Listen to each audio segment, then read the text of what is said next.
out of apartment 5B.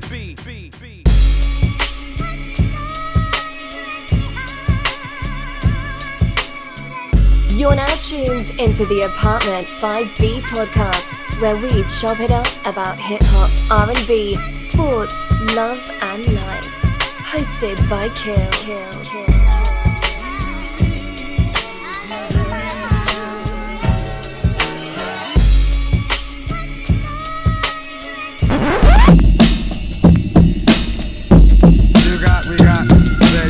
It's gonna be a lot of slow singing and flower bringing if my burglar alarm starts ringing.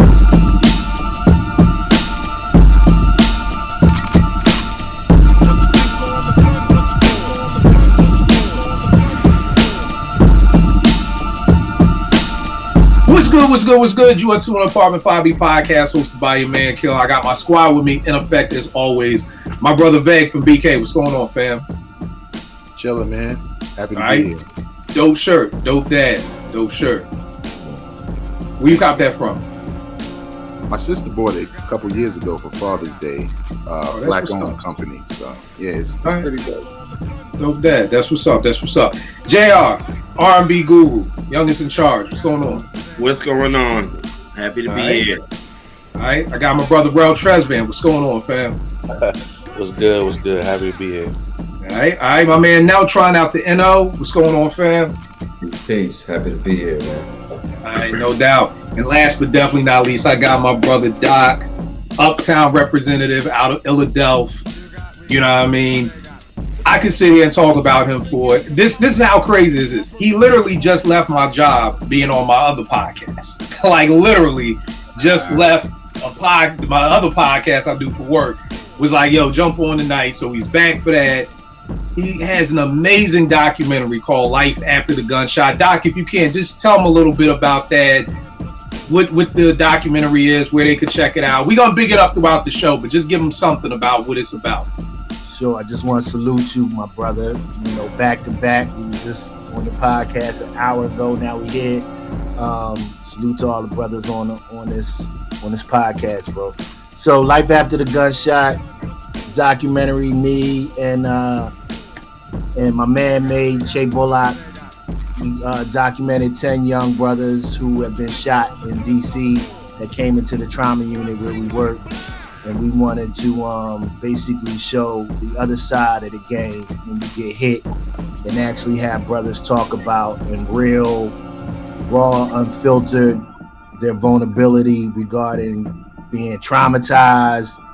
Not everything that you would hear on a song or not hear on a hip-hop song about what it's like to be shot 9 times and Glamorizing, but what it's like to be shot 9 times and actually be shook, you know, by being hit, and what that means when you're going on a discharge and contemplating whether you're going to get that person back or whether you just going to maintain, lay low, and deal with your injury. And so we were able to capture like 10 young brothers all under the age of 29 who had been hit in DC, and their stories and what led them to being shot, what their childhoods were like, what it's like to live in a neighborhood after you've been shot, and hypervigilance and not being able to sleep, self-medicating, all of that. No doubt. Where can they check it out? www.lifeafterthegunshot.com. You could also check it out under the same title on YouTube, and you can follow us on IG. Yeah, definitely follow us. We always throwing up crazy stuff on IG, so. No doubt. Just gotta salute you for the incredible work, bro, because again, everybody out there knows what I do with the kids, and just trying to partner with like-minded brothers. And I mean, this dude right here, from Philly, PhD professor at University of Maryland, doing this kind of work is exactly what we need to see and we need more of. So definitely good looking for jumping right back on with me. But y'all know me, let's jump right into this. So the other day, I'm watching that godforsaken Biggie movie, where they actually casted fucking the Falcon to be Tupac, which is that whole movie was just a horrible casting. Like from Little C's, I'm like fucking losing Isaiah's Little C's and Falcon is Pac, and it was just a horrible movie. So I'm thinking about the whole Pac thing, and then for some reason I just started thinking about when Pac and Suge, that picture right before Pac gets killed on the strip, in the car, and I was just like thinking, like, yo, I wonder what they were talking about during that time right there in that car, and it had me thinking, all right, like, yo, if you could be a fly on the wall for any hip hop R&B conversation, what would that conversation be? What would you want to air hustle in on? And it's funny because this episode is so far against what I normally do, because I don't care about the tea. Like when I'm on the timeline and people like, yo, you didn't know such a, I'm like, nigga, I listen to the music, that's it. I don't know nothing about the tea. I get in trouble all the time. I tell you something to T, I'll be like, oh yeah, such got divorced. What happened? I don't know what happened. They just getting a divorce. You're like, yo, ask somebody, ask a question, get some, hey, they getting divorced. I'm a moral story type nigga. Like, hey, they're not together no more. I don't know why, it's not my business. So this is totally to the left for me, because I normally don't want to air hustle, but I thought it could be a dope topic. So that's what we chopping up about today. I'll set us off. Like I said, I really want to know what Pac and Suge was talking about on the car. Like, were they thinking, like, yeah, you stomped that nigga out? Or was they thinking, like, fuck, nigga, you stomped that nigga out? Like, yo, it's about to be some shit from what you just did. Were they not even thinking about that? Were they like, yo, we about to hit the club and get some girls? Like, you know, what was that conversation going on in the car right before they got here? We gonna go around real quick and tell me what you think. Vague, what do you think? Like, if it was, what do you think that they were talking about in that comment? I don't know, man. Like, there's that one picture of Tupac and Suge Knight in the car right before he get hit, right? And honestly, it feels like they weren't doing much talking. Just if I'm just pulling from that photo, right. Looked like Tupac was thinking more than anything. Same thing with Suge. But I know there was like different things they did while they were in the car, like with fans and stuff like that. So they might not have even talked about it like that. But I do feel like when I look at that photo, I feel like Pac was definitely thinking about something, you know, right? Something wrong, or, you know, just the karma of the situation, or what could happen going to the spot. I don't know, man.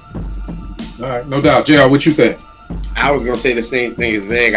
I'm, you know, looking at that picture, you really can't tell. It was just like you said, Pac was thinking about something, but don't know what it was. But I don't think a lot of talking was being done with those two. So I'm not right. sure. What about you, bro? Yeah, I'm on the same wave. I think just based on the reputation of the person that they jumped, it just seemed like they probably was in thought of, you know, what's next. You know what I mean? I'm not sure they expected it to what came next, but it came next that fast, but I'm sure they expected some sort of retaliation. He looked like Vig said, he looked like he was in thought, like he had some stuff was racing through his mind after what went down. Right. What about you, Doc? Nah, I agree. I think that picture to me looked like he realized he stepped in some real deep street shit that he shouldn't have been a part of. And I think Pac, he probably had one of them sobering moments after it all died down, the hype of what he just did. Like, he had a look on his face like it's about to be real. That's what it looked like to me. And I'm sure Suge had to be thinking that too. Like, you just stomped out a Southside Crip. Right. This ain't gonna end well. And Pac, you ain't no blood. Right. You know what I'm saying? You might be moving with bloods, but you not a blood. You don't really know what the fuck you stepping into. Right. That's what his face looked like to me. Right. What you think now? Kind of like what everybody said. He looked worried. Yeah. You know, like he knew, like, you know, when you was young and you broke you fuck up. You got that up on that report card, and you got that face coming home on the bus. Home in the bus, like, damn, I was gonna fuck this up. You know, he just had that worried look, like I did step in some doo-doo, and I don't know how I'm gonna clean my shoe off. Right, right. Tone from Minute of Dome, what's going on, good brother? Well, salute, fellas. But yeah, you know what? I got different emotions about it, because with a picture, man, you don't know that it's a quick moment in time when somebody catch you on a picture. You know what I'm saying? So if I'm basing it off what Vague said, the picture, then Pac is in deep thought. But I think probably when they got in the car initially, we're going to 662 or whatever tonight. I think the adrenaline was probably pumping. You know what I'm saying? They feeling good. Suge, I don't think was worried because Suge was in that life in terms of having all them bloods around. He probably felt invincible at the time, which we know his ego killed Death Row. So I think he was probably hype. I think Tupac was probably hype for a moment. But as a thinker, that picture does say a lot because he might have been sitting kind of like, probably shouldn't have done that tonight. You know what I'm saying? Like, but then he got the chicks on his mind, fans yelling at him while they riding. Who knows what they were thinking, man? Like, it's real interesting question. You know what I'm saying? Like, on one minute they could have been hype, on the next minute Suge might have thought for a quick second, like, we might have a war going on when we get back to Compton, dog. You know what I'm saying? Right. Because at the end of the day, he knew who Baby Lane was. You know what I'm saying? Like, he knew who he's affiliated with. He like, you know what? For that kid to go back to Compton and keep his reputation, it's gonna be some smoke when we get back from Vegas. You know what I'm saying? So there's a lot of different emotions, man, but very interesting thought, man. Yeah. And it's crazy because part of me is just like, damn, why do you even go out that night? Like, if you really know what you got into, it's like, shit, the last place I want to hit up is a club. We just stopped out that nigga. Like, we need to have a meeting, nigga. Like, we need to have a powwow about what's next. And, and do we need to go back to LA tonight? What do we need to do? But you know what, Jim? I'm sorry. What's up? But you know what? I think that, just piggybacking off you, that conversation might have happened the next day. You know what I'm saying? Like, after the club and the chicks and all that, cats might have sat around and Suge might have been like, look, now, let's go back to what happened last night. Let's get ready. Let's get the boys, the soldiers ready when we get back to Compton. You know what I'm saying? Like, so it could have been a situation where that conversation happened the next day. But I think they had adrenaline and we got our peoples with us. Let's go have fun tonight at the club and get up on these chicks. You know what I'm saying? I think they're young, rich, and arrogant. Who knows? Right. Now I feel you. And then my R&B one is simple. I want to know what was going on in that elevator with Solange and Jay and B. Like, I want to know the conversation. I want to know the conversation because Solange was not throwing no punches. Solange was in there looking like fucking Chris and Snoop in one. Like, nigga, I don't give a fuck who you is, from Marcy, whatever, nigga. You fucking some other bitch on my sister, I'm gonna let your ass have it. So I would have just loved to hear what the wording was. Like, what is Jay saying? Is Jay like, yo, you better get your sister? Is Beyonce saying anything? Is she like, fuck him up, but don't really fuck him up? Like, so I would like to know what was. I would love to be a fly on the wall for that one. Because how do you go to Thanksgiving dinner after that? Like, how do we just get past this? You know what I mean? But either here nor there. That's it for me. Vague, what's your first joint, bro? All right, I'm gonna piggyback off of a tweet from Mr. Into the Dome. Oh boy. I'd love to be a fly on the wall during the Roots production meeting for the video for What They Do. Of what they say now versus what don't we add saw. up. Right. Don't add up. It don't add up at all. Math ain't mathing. So I would love to know what the discussion was, because I'm pretty sure somebody in the room was like, yo, you sure about that? Or I know somebody was like, fuck that. Like, you know what I'm saying? But they're not really being honest. So I would love to know what was the conversation around it and who felt what way or whatever. But yeah. And it's funny because I heard Quest talk about, yo, we was in London and we didn't know really what was going on. I'm like, nigga. Nah. You wasn't watching no videos. You ain't never seen One More Chance. So you in the meeting. It was like, oh shit, that's what rappers do now. They run towards the camera, or they, there's a pit bull in the shot. Like, nah, bro, nah, don't do that. Don't do that. So yeah, I agree 100% with you. I would have loved to hear that one. JR, what you got for your first joke? I would have actually want to know, be a fly on the wall when Jay and Nas first got together before they got on the I Declare War stage, and what that conversation was like. You know what I mean? Like, I would have wanted to be like, all right, it's just them two and they just talking. What was said, not what they gave us afterwards, because we really ain't get everything, but I would have wanted to know what was said in that conversation before they got on stage and the big moment and all that good stuff. So that was my hip hop one for sure. Right? I know what was said. What? Over's over.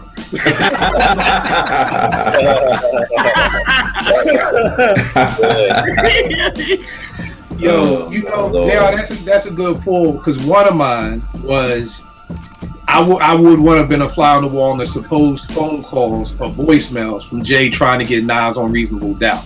Like, what were those voicemails? Like, did Jay leave a voicemail like, yo, nigga, it's me, like, get at me? You know what I mean? Like, then again, I'm turning 50 this year. I can't stop saying enough. My brain is slowing down. Everybody in the room, wasn't that the thing? Like, Jay was supposed to be calling Nas and he wasn't answering, or calling my crib and I ain't even give you my number. Calling my crib and I ain't even give you my number. The sad part, I guess we can just go back to Ether for everything. That's what I need to do when I forget shit. Just let me look up the words for Ether real quick. Let me just look up the words for Ether and I can just get there was several rumors though, kid. Like, one was Jay wanted him to be on Dead Presidents. One was he supposed to be on Can I Live. One rumor was Nas and AZ supposed to be on Bring It On. You know what I'm saying? Or what? I did hear that one. And then that didn't pop off, and you know, and they stood him up at the studio and things of that nature. But even after that, you know, he still showed him love on Volume 1. So yeah, man, that's a good one too, man. Like, I really like to hear like how did Jay approach reaching out to Nas, because at one point, you know, they was on tour together with Roc-A-Fella. That's true. You know what I'm saying? So they did know who each other's were. They knew each other. You know what I'm saying? So yeah, I would have loved to hear, is it a humble Jay-Z? Like, yo, Nasir, what's up, bro? Yo, you know, it's Sean. you know, was it on some arrogant, yo, Nas, it's Jay, homie. Like, you know what I mean? On some that joint, I chill. Was it like that? Just like, yo, Nas, this Jay. I mean, I ain't chill. Like, hit me back, nigga. Like, or how that went. And I would have loved to see Nas's face being like, yo, Jungle, come listen to this motherfucker Jay over here. What? Yo, Jungle, nigga, come over here. Yo, Killer Black, listen to this Brooklyn nigga up on my dick, man. Look at this nigga talking about me and A gonna come through. Fuck this nigga. Like, so I would have loved to have been in the room with those conversations right there. Bro, what you got up first, good brother? Well, since we on the Nas and Jay stuff, I would want to be a fly on the wall when members of Roc-A-Fella heard Ether, even when Jay when they listened to it, what was the conversation, how people's faces, what was all of that. You heard what Bleak said though, Rail. You heard what Bleak said on Drink Champs, Rail, didn't you? What'd he say? I mean, he basically was like a funeral home in that mug, man. Oh, man. I mean, he's on record saying like he got quiet in the room and Jay just got up and walked out. You know what I'm saying? He loved Jay. He said that. Don't record like, yeah, man, it was like a funeral up in here, man. Like, it was real. Like, Cash is like, we got a problem. That's crazy. Yeah, I would have loved to see that. It's funny because watching Straight Outta Compton, you was a fly on the wall to some percent to see what it was like when them niggas heard No Vaseline. You know? Like, nigga, like, you know.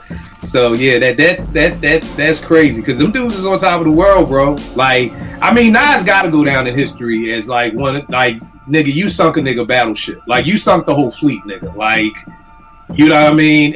And did it on some Dolo shit. Like, nigga, you got Bean, you got all of Philadelphia with you, nigga. It's just me. All of them was dissing him, bro. Like, yeah.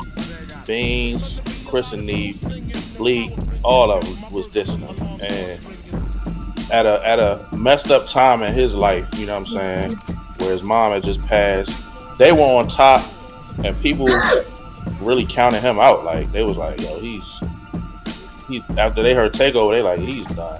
Nigga, I ain't gonna hold you. I'm not one of these revisionist type niggas. I thought Nas was done. I don't know. Here's the thing. I don't know any human being. I don't know Twitter shit. The only person I knew who was still talking Nas can come back was my barber named Lee out of DC. That's the only nigga. So all these niggas now in 2024, like, nah, I knew Nas was gonna come. That wasn't true. Stop that. It's okay, y'all, to be like you. I was one. They capping because a lot of them niggas was teasing me when it happened. Like, everybody I was in school with was teasing me, like, yo, your method is done. Like, nobody, it was me against the world. Like, and I was, me too, bro. I was worried, to be honest. So again, I counted him out. I said, oh, it's a wrap. it's a wrap. You know, it's been fun. We got Illmatic and it was written. You know, we'll call it a day. So that man bounced back like no other. Doc, what you got up for your first joint, bro? Yo, when you first told me this, I had so many ideas running through my mind, and I was thinking about NWA and the FBI, but the one I'm really thinking about was, what was a conversation between Cool C and Steady B? Damn. Oh, yeah. Wow. Oh, yeah. This dude came in. This dude came in like Inspector Deck, like a bomb atomic. Yes, This he dude just came in. Doc, throw a jab first. No, we can't throw it. This dog. Oh my God. Damn. What was that conversation leading up to that shit like? Yo. What? All right, here's the thing for everybody watching, because we do get caught up, and it's not just us. I want to say it was 96. Cool C and Steady B robbed the bank. Cool C killed the first woman police officer in the line of duty in Philadelphia history. I mean, in 1996, and I mean, Rel Doc, please speak on it. Yeah, black woman. Growing up, yo, Steady B was my hero. Like with fucking Nas's The Queensbridge, that's what Steady B was for me, at least in Philly. For somebody else, it may have been Schoolie D. For somebody else, it may have been Will Smith. For me, it was Steady B. So when I'm watching the news and I hear that, yo, dog, I'm heartbroken. I'm like, yo, like what? It was almost like hearing your big brother did that shit. Because it was like, damn, like, nigga, I wanted to be from West Philly. I wanted to be from Hilltop. I wanted to go to Overbrook. Like, so to hear that was crazy. So here's the thing. I don't know if you knew about this, Doc, but they had said they had robbed a bunch of banks before. Like, they had been robbing banks already. Wow. So that's just but I don't. It's crazy because, like you were saying, like, we looked up to them dudes. Like, if you look at Cool C, like, look at the Glamorous Life video, that look, the Alpinas, all the Philly look of the dude that was getting money. Like, we all wanted to look like that. You know what I'm saying? And what happened is, and we talk about this a lot, how times change in hip hop, and they were getting left behind. And they tried to put out that CEB joint. Yeah, and it didn't translate. It's like, well, what are we gonna do now? And they chose to do that. It's like it's a tragic story, bro. Like, but for so revered in Philly like that, I mean. And I mean, I get it. If you're not from Philly, you may not really get it. But Cool C and Steady B, like I said, them dudes was like guys to us in Philly. You know what I mean? So other people may be like, oh, that Glamorous Life nigga, like, but yo, that Glamorous Life nigga was like one of the biggest songs. The way I talk about Rebel Without a Pause in Philly, nigga, that was the Glamorous Life in Philly. You could not go anywhere and not hear the Glamorous Life like that. You know, the Steady B Serious joint, that KRS joint, like, it was so. Yeah, Doc, I don't know. I guess it was like, yo, let's. I guess robbing banks is quicker money. Well, it is quicker money than doing no drug shit. And from what I heard was they wanted to get more money to keep recording.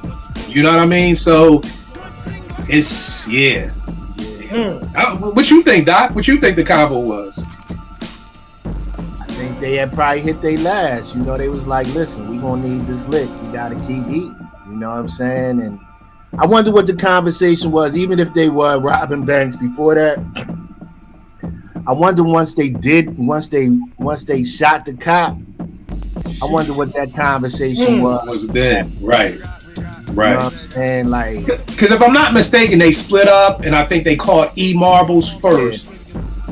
Then I think they caught Steady, and I think Steady snitched on Cool, and because Cool is the only one on death row for the murder. Steady B is locked up for life. Cool is actually on death row for the murder. Man. Didn't it get like the execution pushed back several times? Yeah, it's been pushed back because I mean this happened in '96. So I mean they've been giving them a stay execution for a minute, but it's just like again, I just remember being at the crib and just hearing that on the news and just being like, like what? Yeah, and again for people watching, there's no Twitter, there's no internet, like so you can't Google something real quick and find. It was literally like you just had to wait for the fucking 10 o'clock news and then the 11 o'clock news and everything like that. And then they hear like I mean, imagine being from fucking Brooklyn and you hear like Sean Carter on the fucking run from the cops. Like, that's what it was like for us in Philly. Like hearing like Cool C and Steady B on the run. But even for us down here, kid, I'm in North Carolina. It was in North Carolina when it happened. As a hip hop fan, you still didn't want to hear that because we used to it being Cool C, and we know they got much love up there around your way. But just as a hip hop head, we're like, damn, dog, that really happened? Like a cop got killed? Like that's gone, you know. So you knew that was done. You know what I mean? So they was done. You're like, yeah, they done, bro. And I love the glamorous life too, man. Real talk. But man, boy, dog, it's hard to follow that one, man. Yeah, I mean, you came in with the knockout, though, man. The funny thing is, my man Malik, shout out to my man Malik, he wanted us to do like a little documentary type script. He was like, yo, write some shit up. I'm like, dog, the only way I'm doing that is like 30-40% of the stories about the lady cop who got killed. Because I'm not glamorizing these niggas and what they did. Like, you know, and I even did some like research. Like, I think she had 2 sons. I think one of her sons got locked up. You know what I mean? So like, you don't know how like this affected their life that they mothers went down. You know, so that was my thing. If I write this, dog, 30-40% of this is about the woman's side. Like, it ain't just gonna be about Cool C and them bigging them up. It's like not bigging them up, of course, for the murder before their music. Right. But it's like, yo, we got to tell her story too, because it goes back to what Doc's documentary does. I feel like in life we hear about the shooting, but we never hear what comes after. You know, you hear Nipsey got killed, but then I ain't hear shit again. I ain't. It's like somebody dies and then it just goes on. When Scott LaRock got killed, it's like you die and then just moves on. You move on, and I'm like, we can't just let this woman who lost her life doing her job just move on, and we talk about these niggas that made good records. You know, so crazy. One of the deepest stories I heard though was from D Nice when he was on Combat Jack, and he was basically explaining how the whole thing went down with Scott LaRock. And that's right. To hear that, man, I was like, yo, this is a crazy story, right? Yeah. Because he was explaining how KRS was blamed him for all of that. Yo, here's the wild part, Doc. I blame D Nice. As a 12-year-old kid who loved BDP, that was my favorite rap group, hands down, when Criminal Minded came out. And I'm hearing, Scott went to the Bronx to squash some beef for D Nice. It's like, so. And I heard that same joint, and I was like, that's crazy, because that's how I felt about it. Like, for years, I hated D Nice. Like, and again, now, of course, I do the work with the kids, so I wouldn't want nobody to be mad at me because I'm trying to squash a beef. I mean, be mad at somebody else because I'm going to squash a beef or something happens. But just as a little 12-year-old little shorty, it was like, man, this nigga D Nice probably fucking with some girl, and now you done got Scott killed and da-da-da-da-da. So it's funny, as just a fan, I was like, yo, man, fuck D Nice. You fucked up my favorite rap. So that's crazy. Now, Try, what you got for your first one, bro? My actual first one was similar to Vague, but I asked, after Biggie saw the video, I wanted to know what the conversation was with him and his partners. Like, yo, Big, they doing One More Chance, they mocking you. So I want to know what that conversation was with Big and his boys. Like, yo, how you gonna let Tariq and Amir Afro just dish y'all on your own video? I mean, the whole video, I think they took shots at Biggie, Wu-Tang, and a lot of other groups, but Biggie in particular, I found out he was hurt. He was like, because he used to fuck with the Roots, and then when he saw that video, he was like, man, they dissing me. You know what I mean? So I want to know what that combo was with Big. And you remember when the Nas and Jay thing was going on, Nas at the radio pissed off, and he was mad at the Roots for doing that unplugged with Jay-Z, and he said something about, and them cats, he referred back to that what they do video. So right. New York paid attention, because Nas was pissed off about that what they do video as well, bro. I remember that. Yeah. Because I remember they mixed all them Queens songs, them Queens beats into the takeover when Jay was performing on Unplugged. Yep. And he was like, he took offense to that, and then he brought up that, the what they do, but he wasn't messing with them. No, he called him something. He called him a name. I can't remember what it was. He was mad real because he also said, y'all talk about this keeping it real, keeping it hip hop, but you're gonna do this joint with the king of champagne. That's what he called Jay-Z. Yeah. He went in. Yeah. Good joint, man. What you got for your first one, Tone? Man, it's funny, we still in this Nas thing, man. What was Nas thinking the first time he heard Super Ugly? And then he called Jungle like, man, and then Jungle like, we gotta shoot this nigga. You know what I'm saying? You know what I mean? So how did because Nas laid back like, okay, he said this little stuff about the condom in the baby seat. I can just see Jungle like, nah, we ain't letting that shit ride, dog.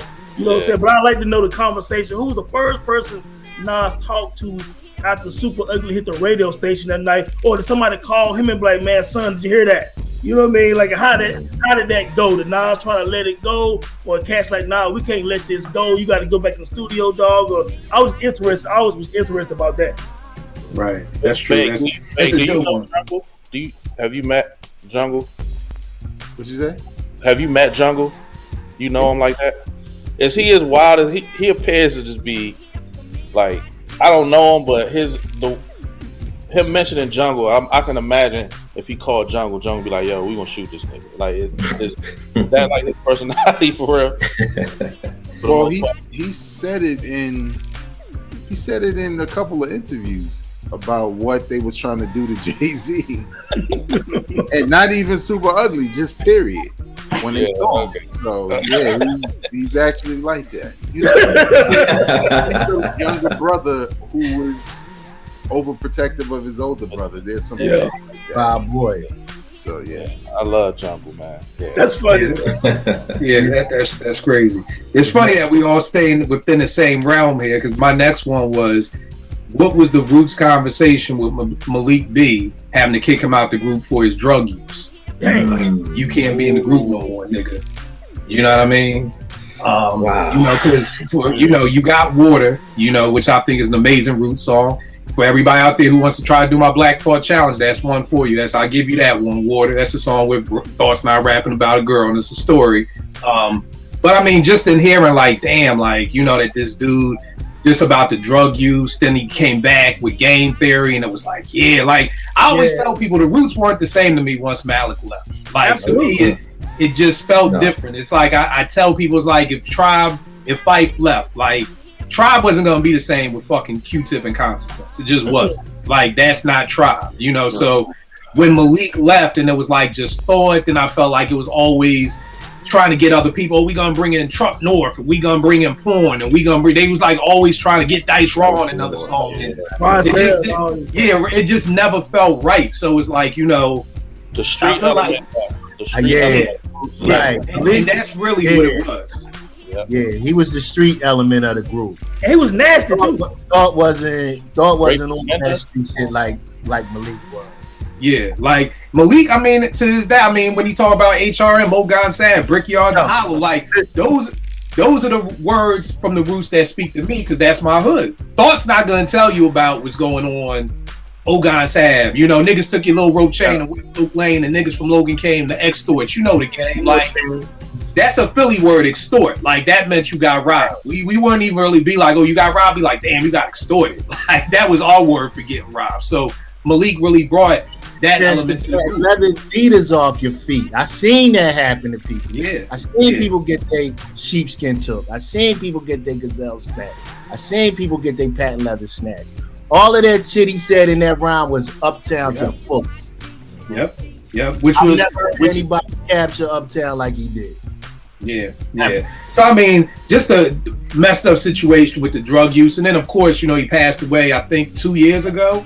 Which was crazy when I heard that, because it was just like, damn, man, like, and I was saying earlier online, like, for me, Phife and Malik, to me, the Roots and Tribe, I've said this a million times, they kind of follow the same trajectory for me, because after listening to People's Instinctives and really being outside when Tribe came, you hear Left You Wild and El Segundo. Q-Tip is the only nigga rhyming. You hear Bonita Applebum. Q-Tip's the only nigga rhyming. Yeah. By the time you finally hear Phife or Can I Kick It, it's like, yo, what the fuck is this nigga in the group for? Like, why is it these three other niggas in the same? When I was hearing Malik, like, I can make a nerd say he's superb, I'm like, yo, this nigga corny. You know what I mean? Like, fuck, he in the group for. And then I hear Philadelphia, and I'm just like, Oh, okay, this right nigga. Same thing with Low End. When I heard bugging out, that nigga's like microphone. I'm like, oh shit, this nigga came out swinging. So I felt like both of them kind of had their coming out moment on that. Because my favorite Root song is No Great Pretender, which is a Malik solo song. Yeah, you know what I mean. Yeah, and I love that. I mean, even the joint off Things Fall Apart. He said off, I'll walk around a little shady. What did he say? I walk around. I can't remember the rhyme, but I love Malik. So him getting put out the groove, you know. So kind of like, how did that happen? And then him bringing him back for Game Theory, because that was kind of shocking to me. Like when it was like, oh, Malik gonna be back on some songs. I'm like, oh, bet. But how did that conversation go down? So that's my hip hop one. My R&B one is, you'll like this, JR. When Janet told Jimmy Jam and Terry Lewis Jermaine Dupri was her new producer. I want to know. I want to be a fly on the wall for that conversation. Hell no, the fuck I don't. No, because I want to know. I want to see them look at each other like, this nigga jump. Just kicking? You leaving us for just kicking? Like, nigga, this what we doing? Oh my God. I'm sorry. Do we got to look at control? Do we need to look at the numbers? Do we need to look at the plaques? Like. You know that nigga was crazy when she said that nigga is like Quincy Jones. I said, all right, Janet, chill. Oh. Wow. Wait. Yeah, yes, she did. She said JD is like Quincy Jones. This is what happens when you start. This is what happens when you start fucking your producer. That embellish shit. Yeah, she did like, you know, like when she did the 20YO and she did like, you know, the EPK they used to do back then. And she did one, and she was like, he reminds me of a Quincy Jones. I said, and this is when I cut it off. Done. No fucking way. Done. I just want to know how it's like, nigga, you leaving us for him. Bet. Like, how did that go? You know? And then I love the meeting after the meeting, because after Janet left, then with the Jimmy Jam and Terry Lewis say to each other about like, what the fuck we say to us. So you gotta always have a meeting after the meeting. That's where the good shit is. Is the meeting after the meeting. I'll tell you what, if it wasn't out yet, they said to each other, "Oh, he fucking up." Right. Because you got to feel some kind of way. You got to, like, we ain't even doing half the album. We ain't executive producing. Like, we just. Nah, they did the whole thing. Oh, they produced it? The whole thing. Oh, they did it together. All three of them, yeah. Oh, well, no. See, this is Jimmy Jam and Terry Lewis. I'm sorry, y'all. This is a two-way street. It's Kid and Play, nigga. This ain't Kid and Play and Jermaine Dupri. Like, this ain't no three-way. This is a two-way production. We ain't splitting this shit with this nigga, but yeah, it's still crazy though. Very crazy. When you think about that, Janet Jackson leaves Jimmy Jam and Terry Lewis for Jermaine Dupri. That just sounds as crazy as it was then as it does now. Vay, what you got for your next one, bro? My next one, I wish I could be a fly on the wall when Busta told leaders of the new school he was going solo. Well, here's the great part. I think we all were flies on the wall because they broke up on your MTV Raps. Yeah. Them niggas broke up on here. Charlie Brown did that. Oh, Charlie Brown. Okay. Charlie Brown did that. I'm pretty sure it was a different conversation once the cameras was off. Privacy. But Busta said he didn't want to go solo. Back. Remember, Busta was talking about that on several interviews that he never really wanted to go solo. So I'm sure he was pretty hurt by that conversation. Yeah. So was it more they kicked him out the group or something? He said they kicked him out of the group. Oh damn! Charlie Brown kicked him out of the group. Yeah. Well, he and Charlie Brown, they both had that. They butt heads a lot. So. But I mean, Charlie was the nigga to be like, you out? Like he was that bull in the group? How you kick somebody out the group when the group don't exist once you leave? Because that's the shit I don't get. The group was over once Busta was gone. They didn't release another album without him. They all were solo deals, I think. Well, Charlie Brown his ego messed it up, man. Charlie Brown ego. Mm-hmm. He thought he was a star. Yeah. So he was a star. All them high pitched noises Charlie used to do. All that brown shit. Right. Like that nigga was like old. You know what, kid? It's also called self-awareness, man. And some people just lack self-awareness when you look around and be like, you know, this guy obviously is a star. Let's find his coattail and try to get everything we can out of this leaders of new school thing before this dude maybe go solo. Especially out of scenario, Charlie Brown had to know, look, he got something in his bag that we don't have. And that's fine. You know the hard part, so I agree with you 100%. I think the thing is that, myself included, sometimes we forget these dudes is just kids. Yeah. You know what I mean? These dudes are 17 to 18-year-old kids who, you know, you on the basketball team, like, nigga, I know Vegas play better than me, but fuck that nigga. I got the cool. You know what I mean? Like, it's very hard for somebody to be like, okay, he's better than me. It's such a competitive sport of MCing. And then on top of that, you know, Chuck made the group, so it wasn't like these are all friends. It's like I don't even know this dude, you know what I mean? And he coming in like he the man and I'm the man in my crew. So I agree with you 100%, but it's hard when, you know, and again, it's like with any group that breaks up, somebody is in your ear. Trust me, as hard as it is to believe, somebody was in Charlie's ear like, nigga, you the star. Yep. Either his girl, his cousin, his brother, there's somebody in every group's member's ear saying you the motherfucking nigga. Every group, I promise you. You know what I mean? I never forget, I read this book, 7 Seconds or Less, about the Phoenix Suns. This is back when it was Marion, Nash, and Stoudemire. And the whole book, Sean Marion is mad because he's like, man, they keep treating me like I'm the third best player on the team. Nigga, you are the third best player on the team. Nigga, you are not better than Steve Nash. You are not better than Amari Stoudemire. But the whole entire book, a grown man is telling you, why are they treating me like I'm the third best player on the team? So I'm with you with self-awareness, but Veg. One thing I was going to say, I think it worked for Wu-Tang because RZA and GZA already had like experience in the game, right?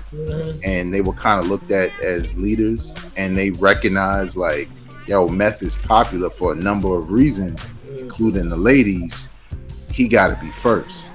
Yep. You know what I'm saying? In order to open the door. And I think with these of the new school, like you said, it's, you know, it's these different dudes together, and one is clearly the star to us fans. But it's a different time, right? Because Charlie Brown's antics was like shit you did as an MC back then. But Busta was something different, something that was like on the horizon, you know what I'm saying? And they just didn't recognize it. And like you said, ride his coattails, you know what I'm saying, to that point. But I don't know, they released that second album and shit, that was it. Once Busta went solo, it was done. It was over. I mean, we could probably look back just on sports teams on how many people should have stayed in a good situation but left because of ego.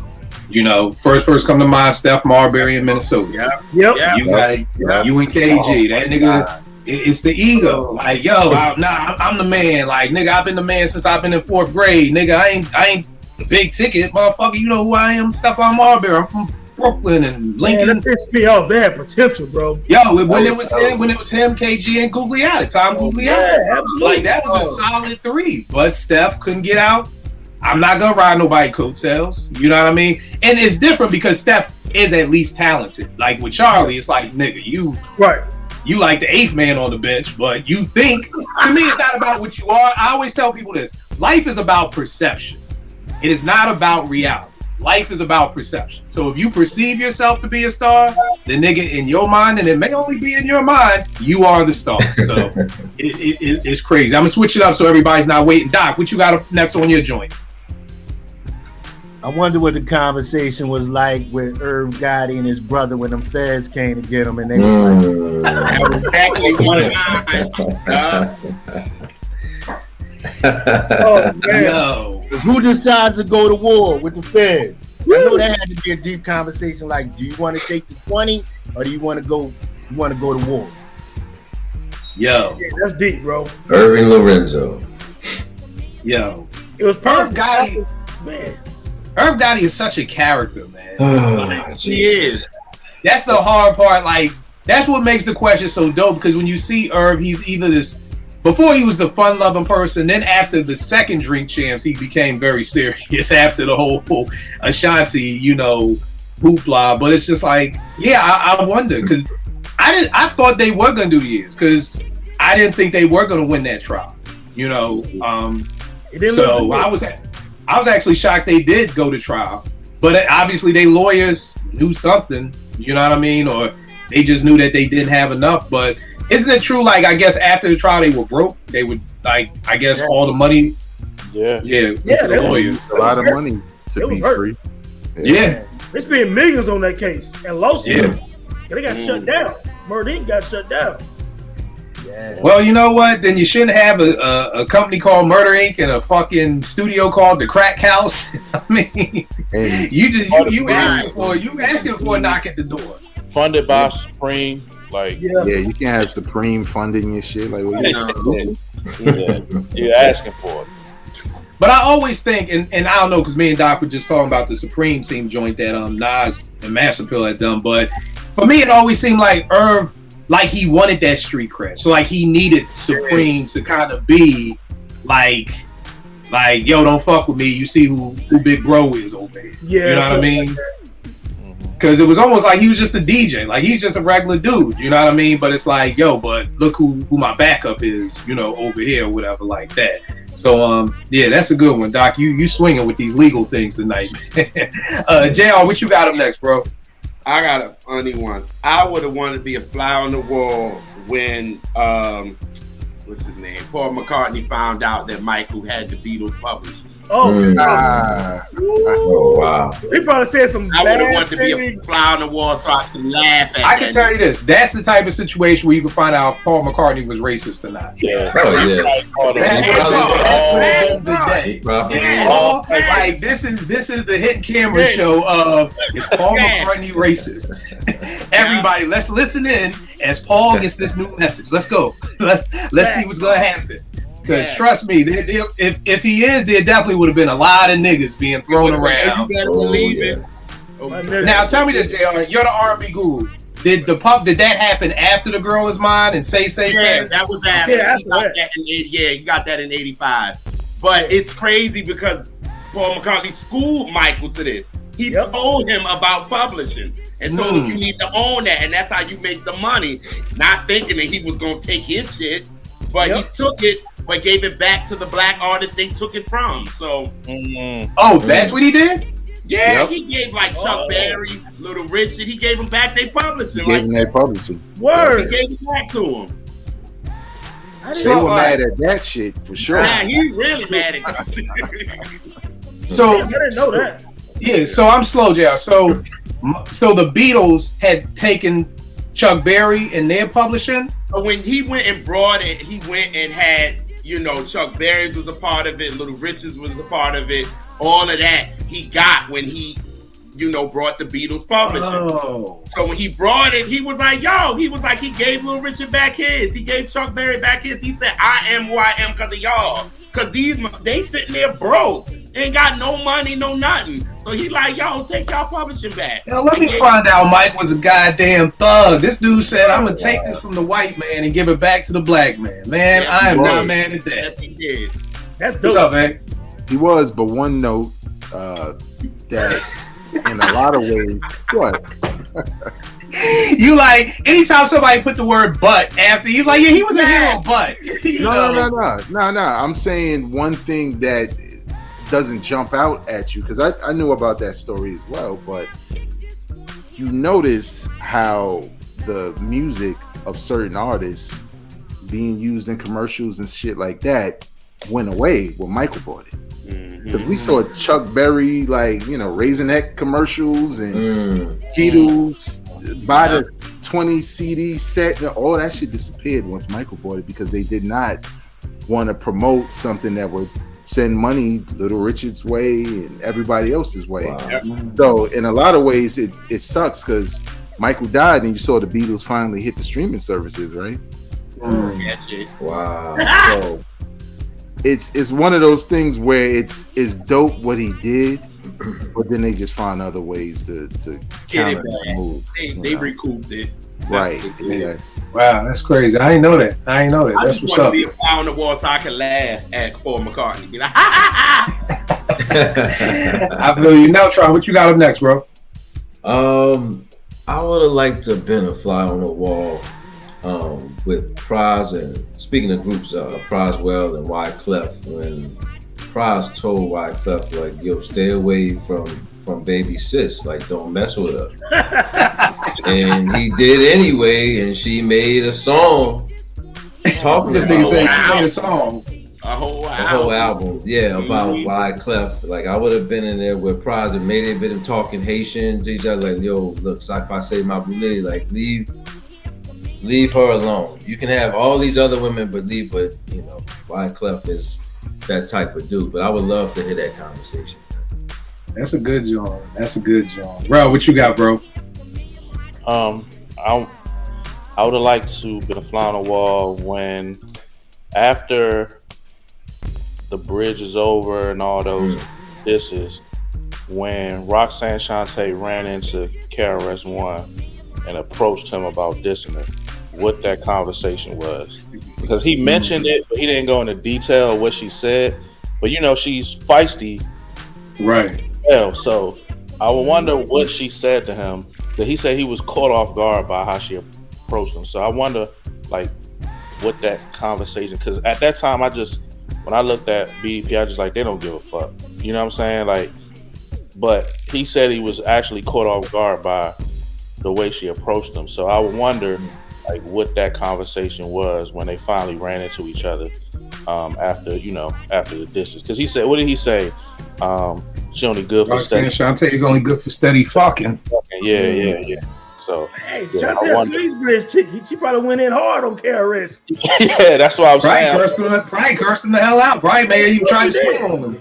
She probably did. Curse him out for sure. Yeah. That's crazy. Tony, what you got up next, bro? Now I'd have been a fly on the wall when Eazy-E and Ice Cube had that conversation. They had ran into each other in the club or something, probably about a year before Eazy got really sick.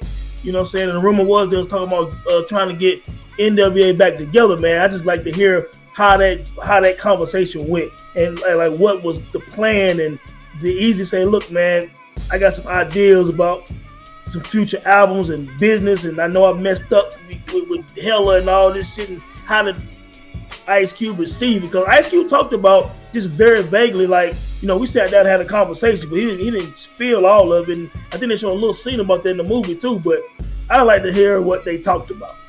Yeah.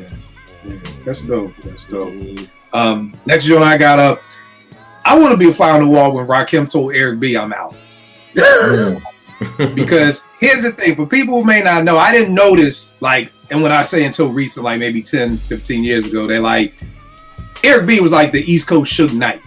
You know what I mean? Like, like this was the boy. I always felt like Eric was the one who had to pay the full posse. You know what I mean? And all those dudes that would be in the videos and on the album cover shoots, like that was Eric's people. So for Rakim, his Long Island dude, looks menacing, but I'm not saying Long Island don't got real niggas, they do, but I just would have loved to hear that conversation of like, yo, I'm out.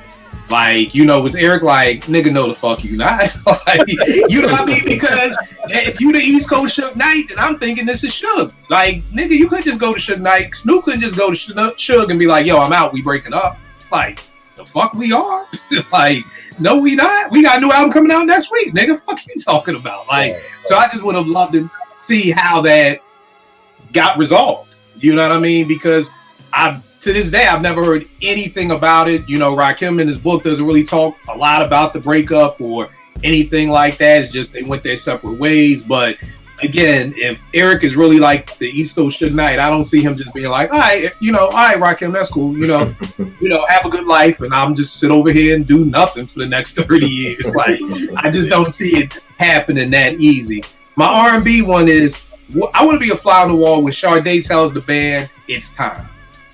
Is the band like, well, it's about goddamn time? Or they like, oh, God, I'm tired. Nigga, it's been 15 years. I done got 3 kids now. I ain't like, trying to record again. Like, so what is the feeling of the sweet back band when Sade gives them that call? I mean, Sade is so smooth. Like, does she even call them? Is there you just see a note in the sky? Do you just get a letter in the mail with fucking no words on the inside? I mean, how does Sade even do that? Sade just seems too cool to even pick up a cell phone to be like, text everybody, all right, time to start working on an album. So that's my joint. Bag, what you got up next? I imagine Sade doesn't even talk to these niggas the entire time. and then she just calls and they just right. know, Like I haven't talked to you in 15 years. Like when was the last Sade album? Like 2005 or something? 2011. Soldier for Love. All right. You know, so yeah, I haven't spoken to y'all in 12 years. Like, this been a whole pandemic. Like, nigga, my mom died. My kid died. Like, you know what I mean? I got grandkids. Like, everybody trying to record right now. Or are they happy? Like, yes, finally, let's go. Need some money. Like, let's go. Veg, what you got up next? I had a Rakim one too. I'd love to be a fly on the wall when Rakim first started rhyming in front of Marley Marl and MC Shan in his book. They were kind of like, yo, where your energy? Why you rhyming so slow? Oh, Marley and Shan first heard Rakim rhyme my melody. Oh, that's funny. Right. Because he mentioned it in his book, but he just kind of explained, you know, what they said. But I would just love to hear, like, did they urge him to change? You know, like, yo, a little bit more energy on this one. But you know, didn't they say he was rapping real slow? They was like, why? Yeah, they say he was rapping mad slow. They was like, what is this? I mean, when you think about it, I mean, Ghost Stetson. Think about how fast Ghost Stetson was. And then my melody. Like, my melody is like 71 BPMs. It's like 8 minutes long. It's 10 verses. And you know what I mean? So I can only see Shan and Marley looking at each other. And keep in mind, Shan at this time is the man. This is the bridge. You know what I mean? So it's kind of like, yo, my G, like, I got this. Like, I can see Shan being like, Nick, come on. It's me, Shan. It's me. Remember the bridge? Like, I'm trying to give you some game. And I can see Rakim with that stone face like, nigga, I'm paying for this session. Nigga, I'm going to rhyme how I want to rhyme. Just keep it moving. You know what I mean? Which is dope because somebody else may have been influenced. Like, fuck, that's MC Shan. That's Marley Marl. Like, you know, fuck, maybe I do need to add more energy to it. Or maybe I do need to, you know, so that's dope that Rakim was, you know, strong enough in himself to be like, nah, nigga, I know what I want to do. This is me. You know what I mean? So yeah, you know what's funny about that? It feels like that particular generation right under Shan wasn't feeling him, to be honest. Like once they met him, you know what I'm saying? Maybe they felt him as a fan, but once they met him, because it was the same thing with the Juice Crew stuff. Like he was looking at all of them. Rakim, Kane didn't like Shan. Kane didn't like him. They were all shorties to Shan. Like, yo, I'm the dude. But little did he know. You know? Yeah. I mean, the fact that he wasn't on the symphony, that he even told them niggas, like, I'll meet y'all at the studio, and just never showed up. It just drove off and just never showed up. Like, that shows the arrogance. Like, Marley, I ain't getting on a song with these fucking new young boys you got over here. Like, dog, I'm Shan. Like, you know, so. He would have got washed on that joint. He was glad he didn't get on. Remember, what's up? I mean, so tonight's word is self-awareness. That's gonna be the name of this episode: self-awareness, boys and girls. Everybody watching, please have self-awareness before you lose your job. Are you even good at your job? You know, don't get hyped up because your co-worker in the next cubicle over be like, "Yo, you should get a raise." Like, yeah, self-awareness. Do you really deserve a raise before you go kicking the door? You know, you fuck around and get fired. So I like that, Tone. The word of the day is self-awareness. Like self-awareness, boys and girls. Doc, what you got up next, bro? I say when Jay stabbed Un. What the fuck was that about? Yo, everything with you is legal tonight, man. You would think this dude is a lawyer. That's another fucking dope one, man. Because like anytime I think of that, I just think about there's something where it's like, you know, sorry, Lance, I'm not trying to make you the butt of my jokes. Like, yo, this nigga just said I just step up and onion. Like this nigga said in a fucking rap song, I just step up and onion. Then he said I scratched him on the other song. And then it just disappeared. Like, right about it. Like even on Welcome to New York City with Kim, he's like, "Is this that thug from the Kit Kat Club?" But I got enough chips stacked up to make that bitch back up. And it's like, yo, you really stabbed Un. And it was all about bootlegging, right? That's what it went back to. Yeah, they said bootlegging. But was it a little bit of Charlie Baltimore in that too? That rumor. Jay was fucking Charlie too. I mean, there's some rumors about was it over Charlie Baltimore also? Baltimore, yeah, I heard that too. Yeah, but for Jay to get to that point, like What was that conversation like with his people? Right, like with his crew. Like, yo, if it was about the bootlegging, like, yo, Jay, yeah, like, yo, what we doing tonight? Like, yo, I know that nigga that he at the Kit Kat Club. Like, you know what I mean? Like, is it like, all right, let me get my knife? Like, what?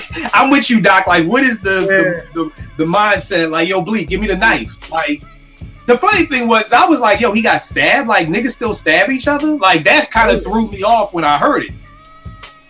Well, I'm I mean, when you think about it, like, maybe that's what they could get into the club, you know? Right. So, just like, oh, I'll get close to him. I'm just like, shit, I ain't seen a nigga get stabbed since that nigga stabbed JJ on Good Times. What was his name? What was the game number that? Well, not sweet. Still like Mad Dog. I ain't seen a nigga get stabbed since Mad Dog stabbed JJ. JJ. Yeah. Oh yeah, he did. He stabbed JJ. Like, damn, Mad Dog. I'm like, this nigga out here, Jay out here stabbing people. But that be so laid back, it's surprising because he come off real laid back. So what got him to a point where I'm gonna shank you real quick? Right. In a club. Yeah, well, people around. Well, when you think about what's the song, "You Must Love Me," where he talks about shooting at his brother or something like that, I'm like, well, shit. He's bad on. Like, what? Yeah. But I'm with Doc. Like, yo, what was the conversation? Because you know, I've never been in the car before somebody has tried to kill somebody. So I've seen it in the movies, and it's like, yo, give me the guns, and they get the guns ready. Like, what do you do with the knife? Like, sharpen it on your sleeve? Like, what is the steps to process to get ready to stab a dude? You know what I mean? Right. Well, you know what? To that point, I think also I'd like to know what was the conversation around his bodyguard taking responsibility. Gemini from what's that joint? American Gladiators from back in the days. That was bodyguard. That's so he said he did it. He went to jail for it. Oh, word? Oh, I didn't know that. I didn't know that either. Gemini from American Gladiators. I didn't know anybody went. I thought the case got thrown out or something, or undropped the charges or whatever. Remember on Ether, Nas tried to flip it and say your man stabbed her and made you take the blame. Yeah. Right. Damn, man, that's crazy. Like, how did you do that? I'll even add a little bit on the docs. I would have loved to hear I would have loved to know if there was conversation before he stabbed him. Like, was it like, I'm on you, like, bro, so what's this shit with the new album and boo, boo, boo, you know what I mean? Like, and then he said the wrong thing, and then Jay just, you know, went to work on him. You're like, nigga. Right. Whatever understand back, Jay ain't like it, apparently. Right. Damn, that's crazy. All right, JR, what you got up next, bro? I want to know what the conversation was when Raphael told the guys he was leaving. Toni. Oh, damn. How that went. You know, and with it being family, you know what I'm saying? So it was like, how did that go? And then, you know, when House of Music came out, they was darn near done after promotion. It was like, that's it. So I love that album though. I love House of Music. That's your favorite, right? Ain't that your favorite one from them? Yeah. So I would have wondered how that conversation kind of went, even though you kind of saw it coming. But how did that happen? So I always wanted to know that.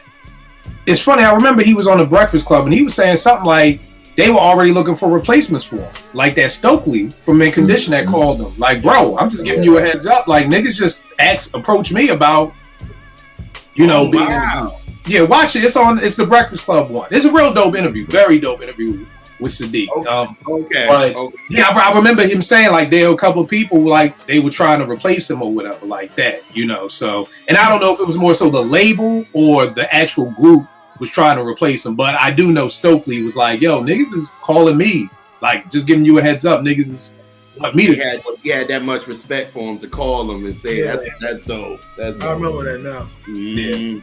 That's crazy. Veg, did I already go to you? Yeah, I think so. All right, Neltron, what you got up next, bro? Hip hop. If I was a fly on the wall, if I could be a fly on the wall when Laws of the Underground and Fu Snickers came out, what was Das Effect's reaction to like y'all just bit our whole style, and I want to know what they were talking about once they saw the video from, Law to the Underground's first video. I remember seeing the Foosh Niggas video and them in a motherfucking Chinese takeout box flying through space, man.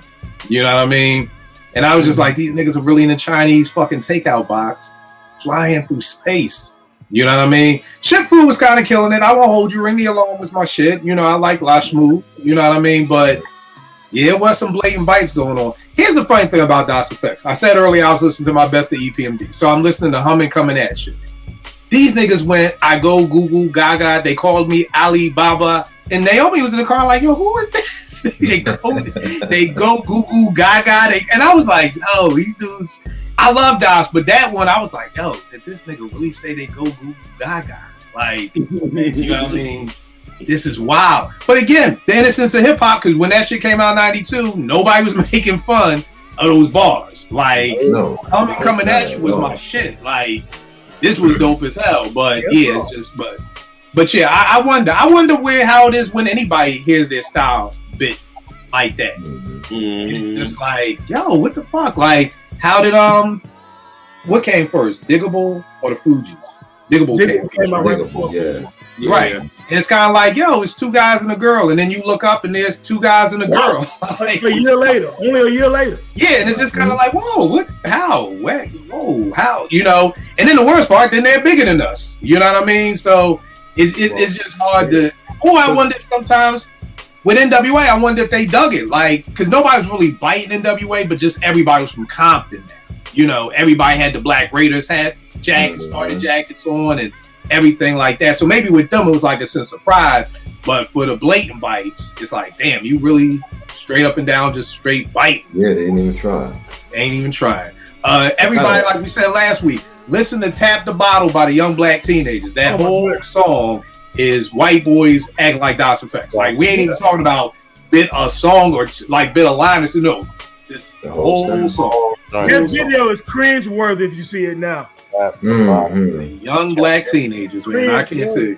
Now you had R&B. I had an R&B one. My R&B, if I could be a fly on the wall, is the musicians on the Hear My Dear album, like being caught up in between, Barry Gordy, Marvin Gaye married to Anna Gordy, and we gotta play this album because this nigga gotta give the royalties to Barry Gordy's sister. Like, what were the musicians? Were they talking to Marvin like, yo, why are we doing this? This album is gonna go wood.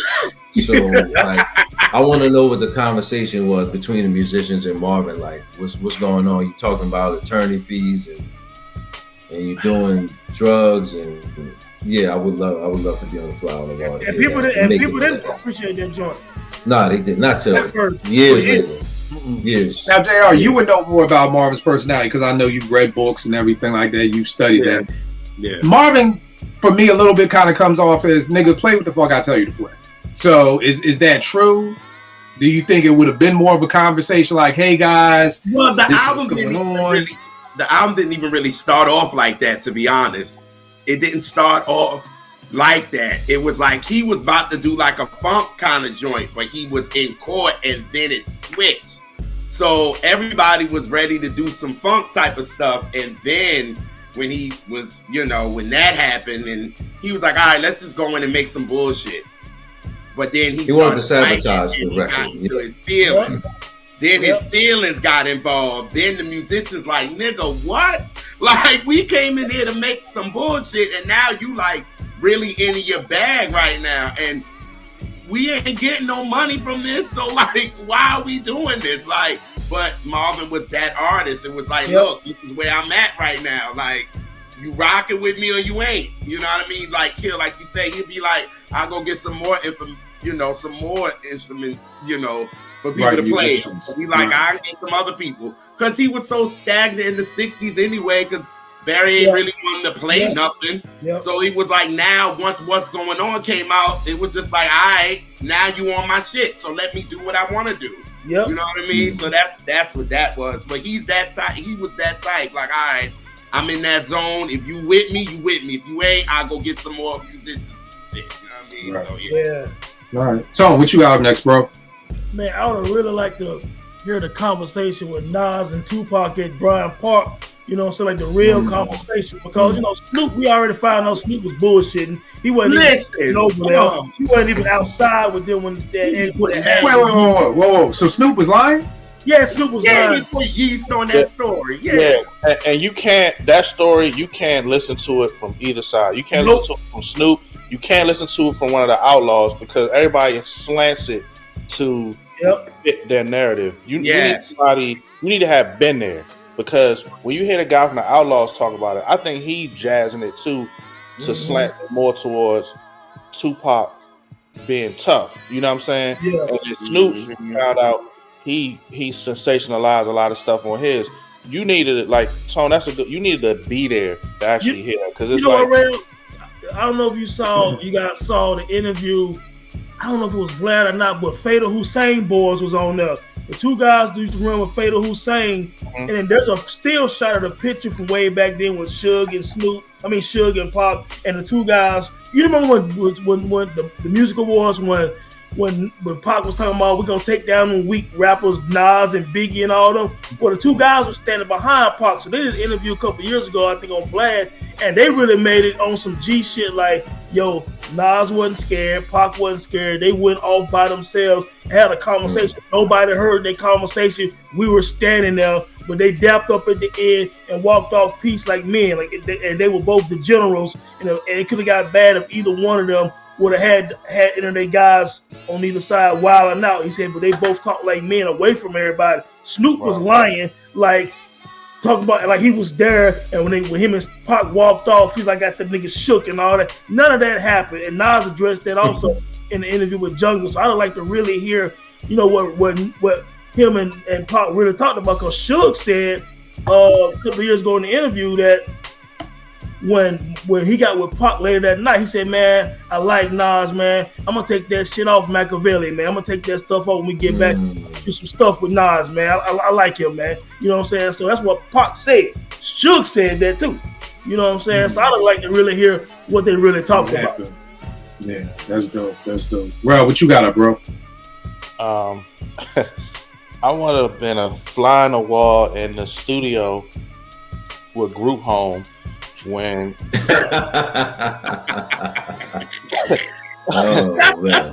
when they got to listen to the beat tape that Premier was about, you know, was giving them those beats. Like, what were they like? Where? What were they? Because I heard later on that they was mad about the production. Like, are you serious? Yeah, because the story is that they're like, people don't understand that Biggie didn't sell 5 million records off of Kick in the Door or the 10 Crack Commandments or Unbelievable or that. You know what I mean? So they were more when they didn't sell no records, like, yo, you ain't give us that hot shit like you give Jay and you give Biggie and you give Nas and them. And it's like, nigga, my tracks are not the reason these niggas sell 5 million records. And how the fuck have you been around Gangstar for the past 10 years? Because that been around since Daily Operation. That been around since Stepping the Arena. He was a sticker kid in the damn just to get a rap video. So, nigga, you see we don't sell records like that. So that's, you know what, Tone? Self-awareness. How do you not know, nigga? You act like Gangstar has got some big-ass crib in Long Island and we out here in swimming pools and boom rooms. Like, so why would you even think? You've been running with it since 89, Dad. Why would you think your album was gonna go triple platinum or double platinum or whatever like that? You know what I mean? One More Chance remix on that shit. Right. Hey, we respect. Two things. Like, that's arguably Premier's best beat on that album. Right. Like, arguably the best beats. When I hear that shit, I'm like, these beats are unbelievable. Yeah. No pun intended.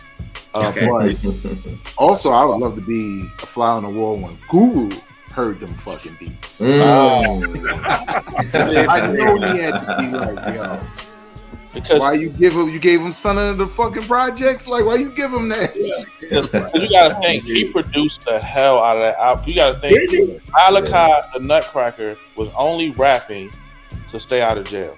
He had to, you know what I'm saying? He produced. They're not the best rappers. We know that. We can hear that Lil Dap and Malachi Nutcracker are not the best rappers. I like Lil Dap, but go ahead. I always like I like him. I like him, but he produced the hell out of that album. Like, he did his thing. Like, that's some of his best work on that album. But So I think one of the dope things was that he knew he had to. Yeah.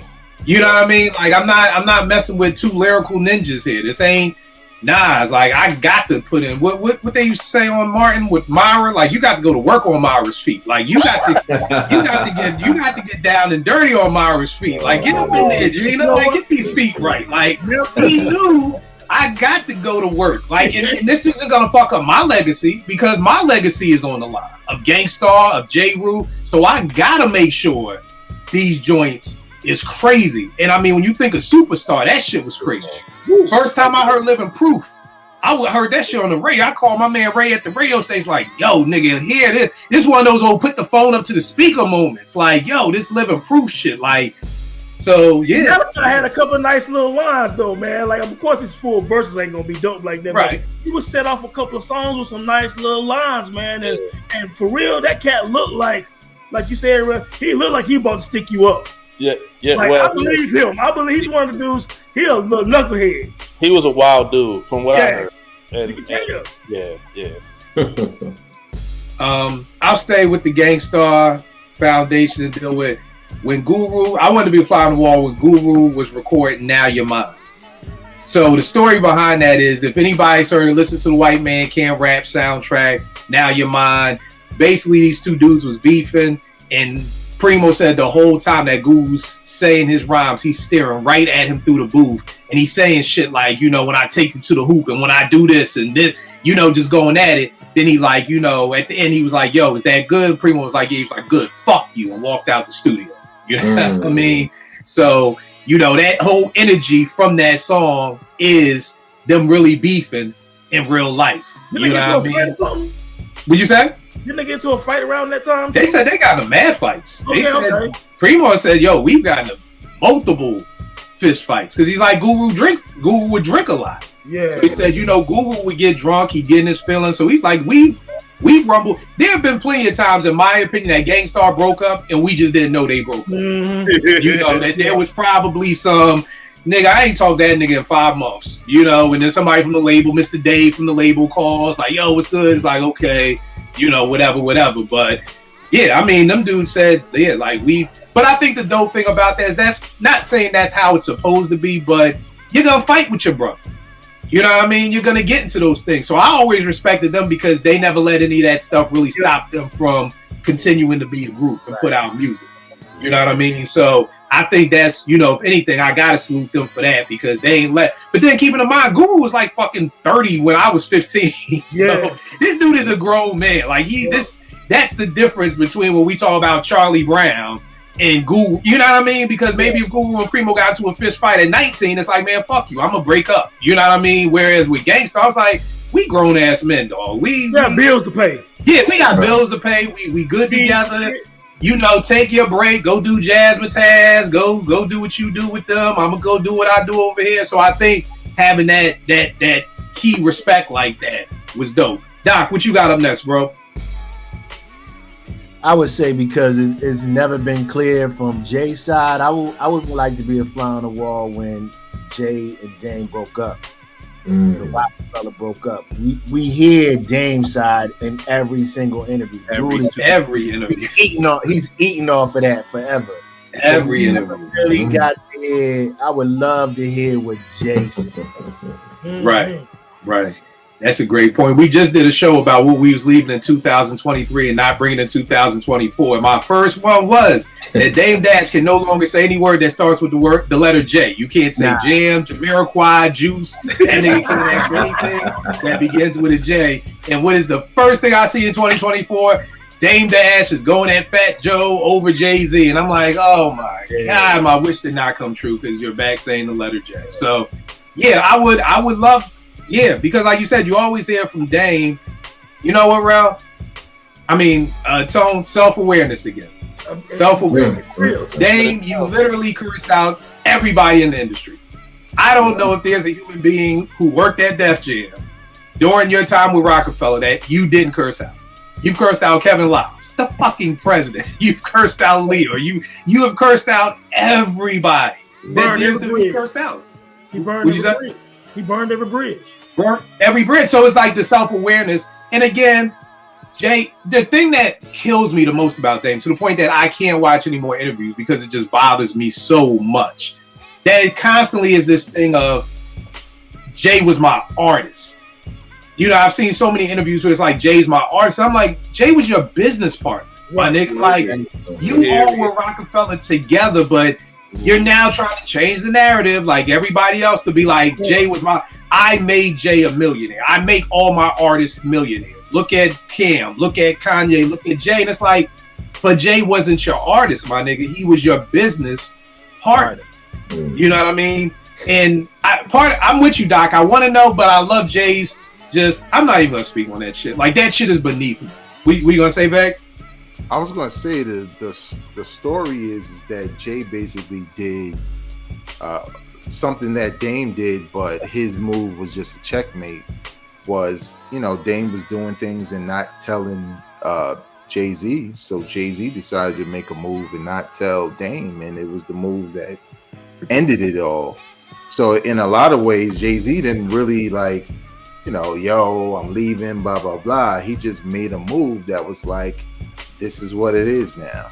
Talk to the lawyer, talk to whoever, you know what I'm saying? So you're saying you don't think there was you saying you don't think there was a sit down conversation like, yeah, we just gonna go ahead and part ways? I think probably when they got across from each other, and obviously this is stories, some of it coming from Dame himself. It just got down to being a business situation because Dame was, you know, when we all know the story, Jay-Z went on vacation, come back, fucking Cam is in exec, and fucking Jules got a job and shit like that, and Bleak is skipped over, and, you know, people before them that were more deserving. And Jay-Z wasn't consulted, so his shit was like, well, we're not going to consult you when I make this move. And that was the end of it. So, and you could tell by his silence, he just like, why? But I wonder where Biggs was in all that conversation, because it's always Jay and Dame. Right. But he was a third party in this whole conversation too. Right. It's funny. Biggs always struck me as the nigga who don't even talk. Like, he can't really talk in real life. Like, that nigga's like, you know, he just shake his head yes and no, because like you got this third party to say this is the. But what did Biggs get knocked for? Didn't he go to jail for like weed or something, for drugs? Yeah. Okay. Well, he did do an interview when he got out, and he's been seen around Jay-Z. Yeah. Okay. Yeah. So he be at the Rock Nation brunches and all that shit. Yeah. So. Oh, okay. Well, there you go. It's the same thing with any breakup. Biggs knew who side to go with. Like, you know how it is when mom and dad break up, who you want to live with. Like, and everybody had that thing. It's like, Bleak is like, I'm with Jay. I don't know you niggas going with the Dame Dash music group. That shit ain't going nowhere. You know. Same thing with EPMD. Like, nigga, I'm going with Eric. Nigga, Das Effect with a Parish, and we never heard from Das Effects and K Solo again. And Redman just went to go on to be one of the greatest lyricists of all time. Keith Murray. It was like, nigga, I know who to go with when the breakup happens. So, you know what I mean? Just going. This is kind of tangential to it, and it might be going in a totally different direction. But for all of these labels that siphon all of this talent from Philly, it just struck me even in that situation. Like, I'm sure Beans ain't had a business acumen to slide off and do his own thing, but it always was to me like, how come no one from Philly decided to ever get a label? That's a good, like, knowing that all of these artists were rocking with New York labels and they were coming to Philly snatching all of the talent. Like, no one in Philly, no artist besides when we had Lawrence Goodman, right, like, decided to do a Philly label. That's a good point, bro. Because y'all should have a prominent label, at least one prominent label in Philly. I think one thing is, I don't know if people want the hoopla, because I don't know if most people know what it takes to start a label. most times when we were getting label deals back in the 90s, they were just subsidiaries. So, you know, it's like Arista and Bad Boy and Arista and LaFace. And correct me if I'm wrong, JR, Arista and Rowdy. Was Rowdy on Arista too? Yes. Yep. So most people were getting these subsidiaries. You know, because the only thing I can think of is Hidden Beach. That's the only label that comes to mind that was based out of Philly with Jill and Kendrick, the Family Soul. Like, because Jeff didn't have a label. All his people were either on Hidden Beach. Yeah, that's a good point. It just seemed like everybody wanted to come up. In 2000, it became cool to be from Philly. Like, I remember going to Morgan, and if you lived in Philly, we were all trying to get to New York. It was like if you was trying to get on from like 92 to 96, you were like, go to New York. And then somewhere around 98 to 99, I met niggas from Baltimore like, oh no, I'm going to Philly to get on now. And then that's when Jeff started popping. And I think it's a lot of what the Roots really brought to the city, you know, with Black Lily and all that stuff. And that's for people watching this, why I will always support the Roots, even with the albums I don't like and the books I don't read. I still buy it because I felt like they've done so much for Philadelphia. Because then everybody wanted to, you know, Swiss grabbed up Cassidy, you know. And then Jay probably took offense to that, came down, I'm gonna grab up all these goddamn rappers. Then you had major figures getting grabbed up over here, you know, and it was just the thing to get a Philly rapper at that time. You know what I mean? So that's a good question though, because we had some heavy hitters, man. What's up, Vay? Yeah, I think a lot of it has to do with, you know, what it takes to pitch for these artists, right? Like, sure, Beans and everybody in State Property had some momentum, but you know, if I'm a label giving out distribution deals, you know, what those numbers look like, what those units look like, what did you really sell, right? Cool, everybody's grabbing somebody from Philly, but what's the worth, you know, once you take that gamble that some of these, you know, like Rockefeller, whoever, have already taken. And even though the music could be dope, that doesn't mean a label's not looking for more from them, probably commercially. You know what I'm saying? Like, absolutely. Okay, at the end of the day, what did State Property do? You had a soundtrack, you had a movie. What are the numbers behind all of that effort from Rockefeller? And why should we choose you, Beanie Siegel, as the leader of this thing to recoup our money that we would invest in these rappers? So it's one of those things where you just kind of needed that one person. And I think like with Jazzy Jeff, he kind of had to. He had been around for it. He'd been around for a while. Since like 86. Right. He knew everything. And it was, you know, rappers were fucking dying. You know, when you look at it, even though it was just Biggie and Tupac for the most part, but they looked at that as everybody was a risk versus, hey, I got these crooners over here, you know, who are going to sing. Ain't going to be no beef at the show. So I think in a lot of ways, even if they did know, they may have tried and, you know, maybe the deals wasn't what they wanted and they turned it down and never got another audience to pitch against. So. And I think the other hard part with a label is kind of like being an entrepreneur versus being a worker. You know, and I think a lot of times it comes down to your personality. One of my best friends is an entrepreneur. It's a lot of hard work, but he's like, I'm never going to work for nobody else ever again in my life. You know, but he talks about when you're an entrepreneur, you may not know you got a check coming in every week. You may get this lump sum and you got to budget that lump sum. Whereas my personality is more like, I just want to know I'm getting paid every 2 weeks. You know, so there have been times people have stepped to me like, Kill, you want to do this business? Like dead ass, like business, like putting real money on the table. And I'm like, that's not my steez. You know, and the thing is, and again, I'm not trying to look at anybody because I don't know what somebody is, but I don't know if Beans and Free and Chris and Neef and Petey, who can't stay out of jail, and Roscoe Goldchain, who can't, like, I don't know if they have the business acumen to say, hey, you know what, I want to be, you know, not a worker, I want to be an owner. Kind of like I did an interview with Chucky Thompson, and I was saying like, yo, did Puff blackball y'all because y'all the hitmen, y'all was the biggest group of people ever? And he was like, nah, Puff ain't blackball us, just we didn't know how to do the work ourselves. Like, I just came to work, you came to daddy's house and there was work there for you, so we worked. You know, when you're not on Bad Boy now, you got to go out and find the work, you got to go out and find the studio. And he was just saying, I don't think all of us really had that in us to go hunt. You know what I mean? It's easier when the food is home. Everybody doesn't have the instinct to like, yo, I gotta now go hunt. It's easy when you fucking with Puff and everybody want a Puff remix. You know, Chucky was talking about, yo, you never want to take a day off from the studio.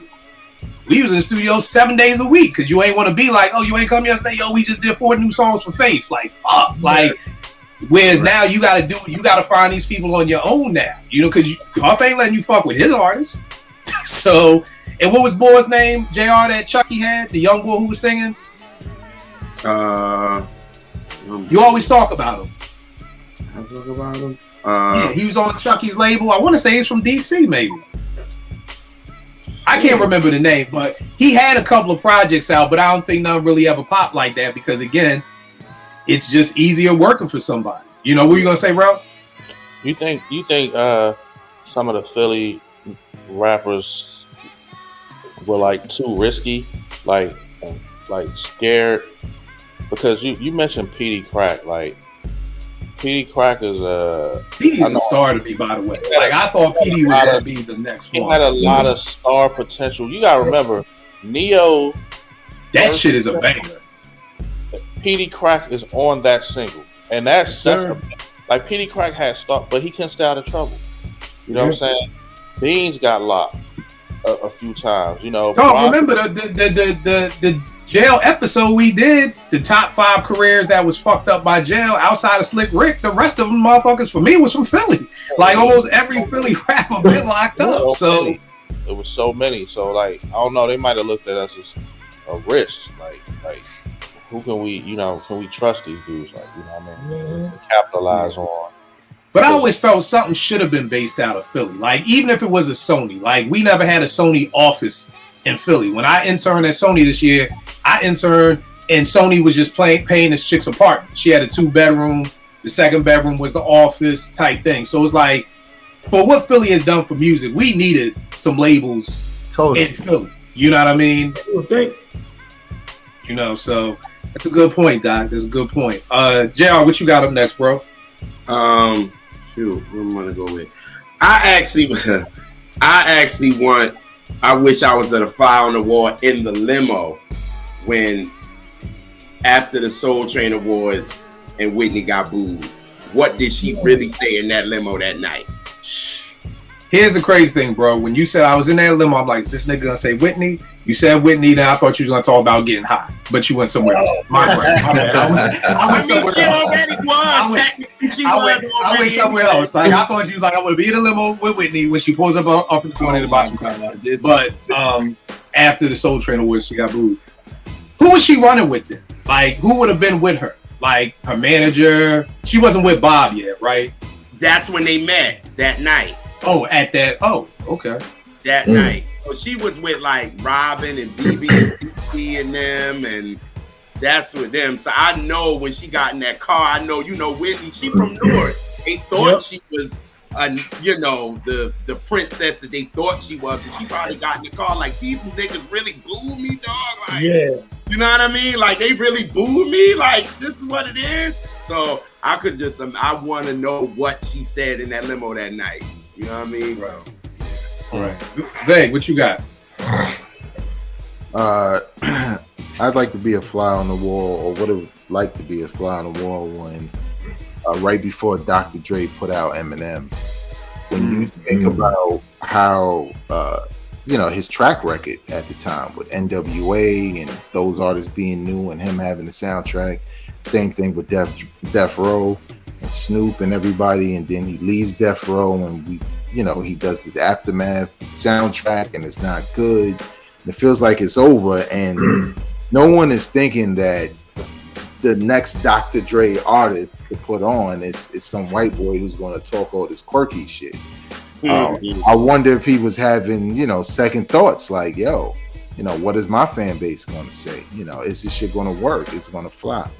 Obviously it didn't, but I would have loved to be a fly on the wall to see if at any point did he kind of regret his choice, or was he, completely confident going into the release of Guilty Conscious. So that's a dope question based off the fact that Aftermath shit was whack.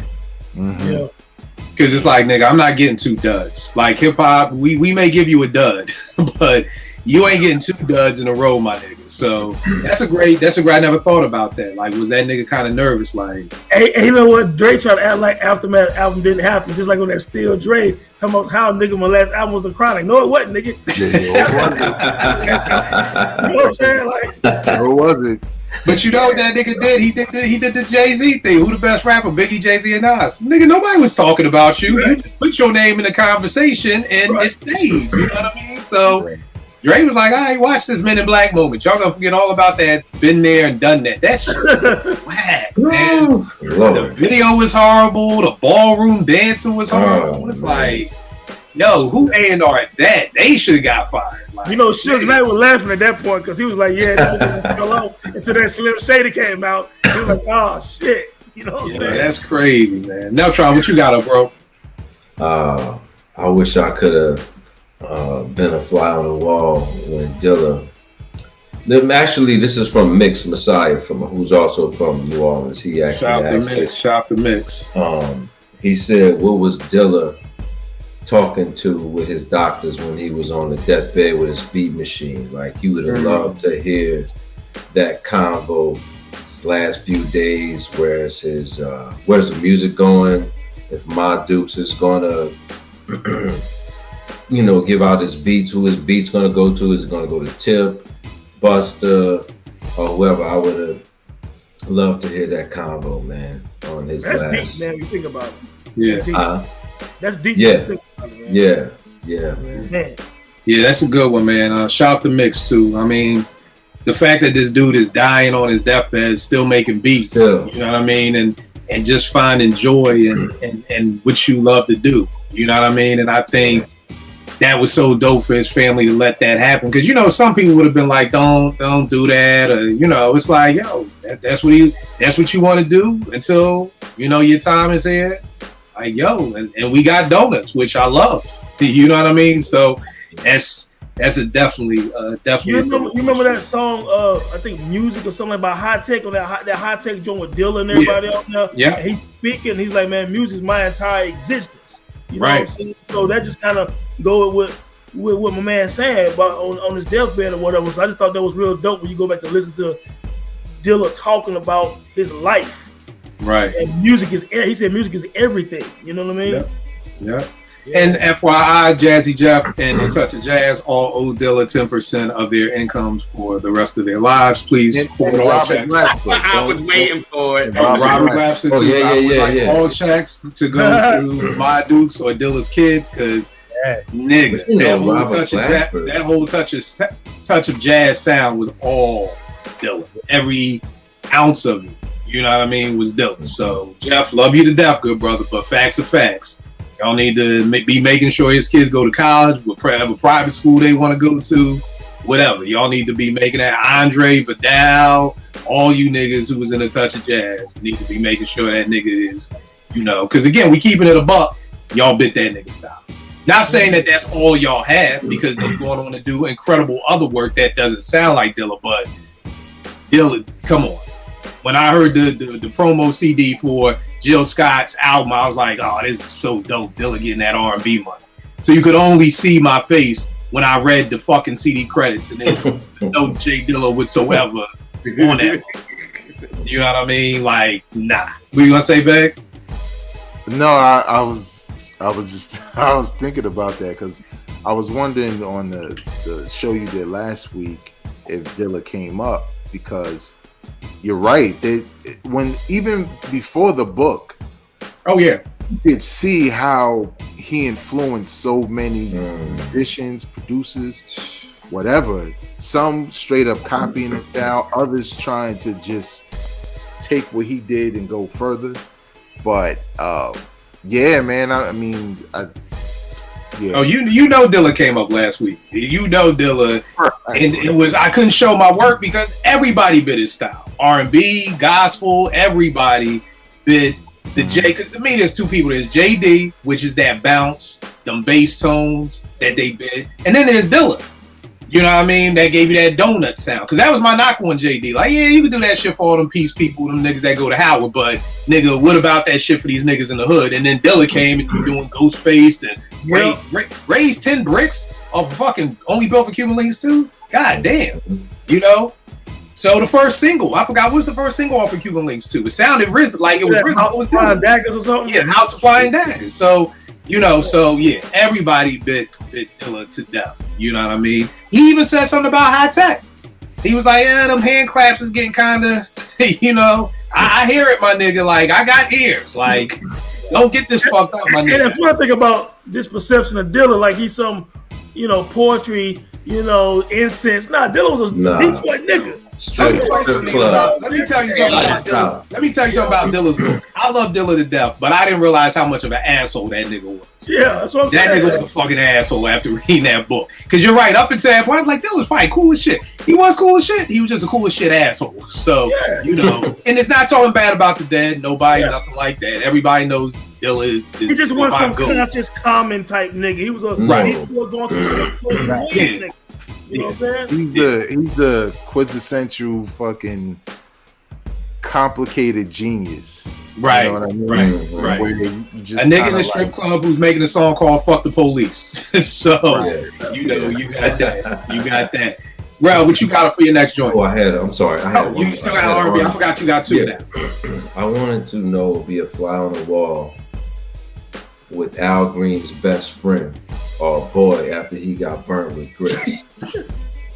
Like, how long did it take on the hill or the recording? Bye. Said, how long did it take him to heal? Like, because that's a good question now, Tron, because the scene, if you set the scene, he had to have one of them old phones with the cords. With the long ass shower. I think he was in the bed or the shower when she threw the grits on him. But how do you explain to your best friend, like, nigga, I'm in the yard, the joint just threw hot grits on me? Man, y'all boys made my night tonight, I swear to God. So I feel you on that, because it's also the scene. It's not picking up a cell phone looking cool. You had to go to the motherfucking kitchen where the fucking phone on the wall is, and you had to dial them numbers and wait with that long ass cord that you used to play with as a kid and wait for your man to pick up. So yeah, I would have loved to be. So what did your man say? Like, did your man say, man, some grits, dog? He threw a whole pot of grits on me. Yeah, you can see how Al Green could. I would look be a fly on the wall and he'd tell that story. So I tell her get in the motherfucking kitchen and make Then you know what I'm saying? You're like, what? Yeah, no, bro. Yo, that's fucking hilarious. Almost like Biggie's story to tell. Could you imagine Al Green telling the story like Biggie on "I Got a Story to Tell"? That's hilarious. Yes. Oh my God, that's funny. Yeah. That's something that Elzai would make a song. Right. Like, oh yeah, he could break it down. He'll break that shit down. Elzai could paint that picture, man. Bro, what you got next, bro? I don't know how to follow that one up. I would have liked to be a fly on the wall, and when Terror Squad had the altercation with Jay and them in the club, like, cause I heard the story with Pun, but I don't know exactly what happened. You know what I'm saying? I know it was somebody put it. I don't know. I've heard several different, you know, stories about it, but I really would like to know like what actually happened. They said Pun like put a gun to Jay's chest, or he did something like some crazy shit happened. So I was wondering, you know, what actually happened in that altercation with Terror Squad, and I don't know if it was the whole Roc-A-Fella, it was just Jay in the club. So that's mine.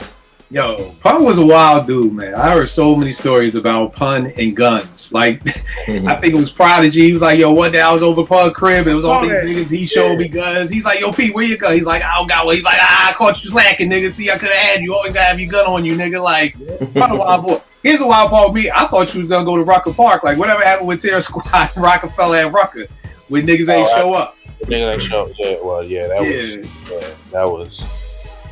They was mad about that. Terror Squad had some wild dudes within that group. Yeah, within that group, man. Pistol Pete and all them, they're some wild dudes, man. So I just want. Tell them what you got up next, bro. Man, JR, appreciate this one right here. But I like to know the conversation that Ralph's Transband and Johnny Gill had when he first came to the first new edition meeting or the first new edition rehearsal. Like, was Ralph like, look at this nigga right here, man? You know what I'm saying? How did they real? What was their first conversation? That nigga said, "Flash, you on my spot? Well, you can't have it. Not Flash, well, you ain't got it. Go get it, because you ain't got it. You ain't got it. What? I just like to know, like, what was their first conversation about? You know what I'm saying? Like, you know, because Ralph, you know, he had a chance to leave the Mets New Edition up, man. The dude was a stand up in terms of he didn't stick around, bro. Yeah. So, I wonder how he felt about Johnny, because Johnny can sing better than him. Yeah. A lot of ego, man. A lot of ego and pride there, man. Like, it's my group. This nigga can sing better than me. It may worked out good that them niggas was battling on that album. You know, maybe they went into that album not even really fucking with each other. And it being a competition, like, let me show this nigga, which brings out the best of everybody. You know what I mean? It made, you know, Ralph mad at Mike. That's what happened. Mike went and got Johnny. Oh, that's how it happened. That's right.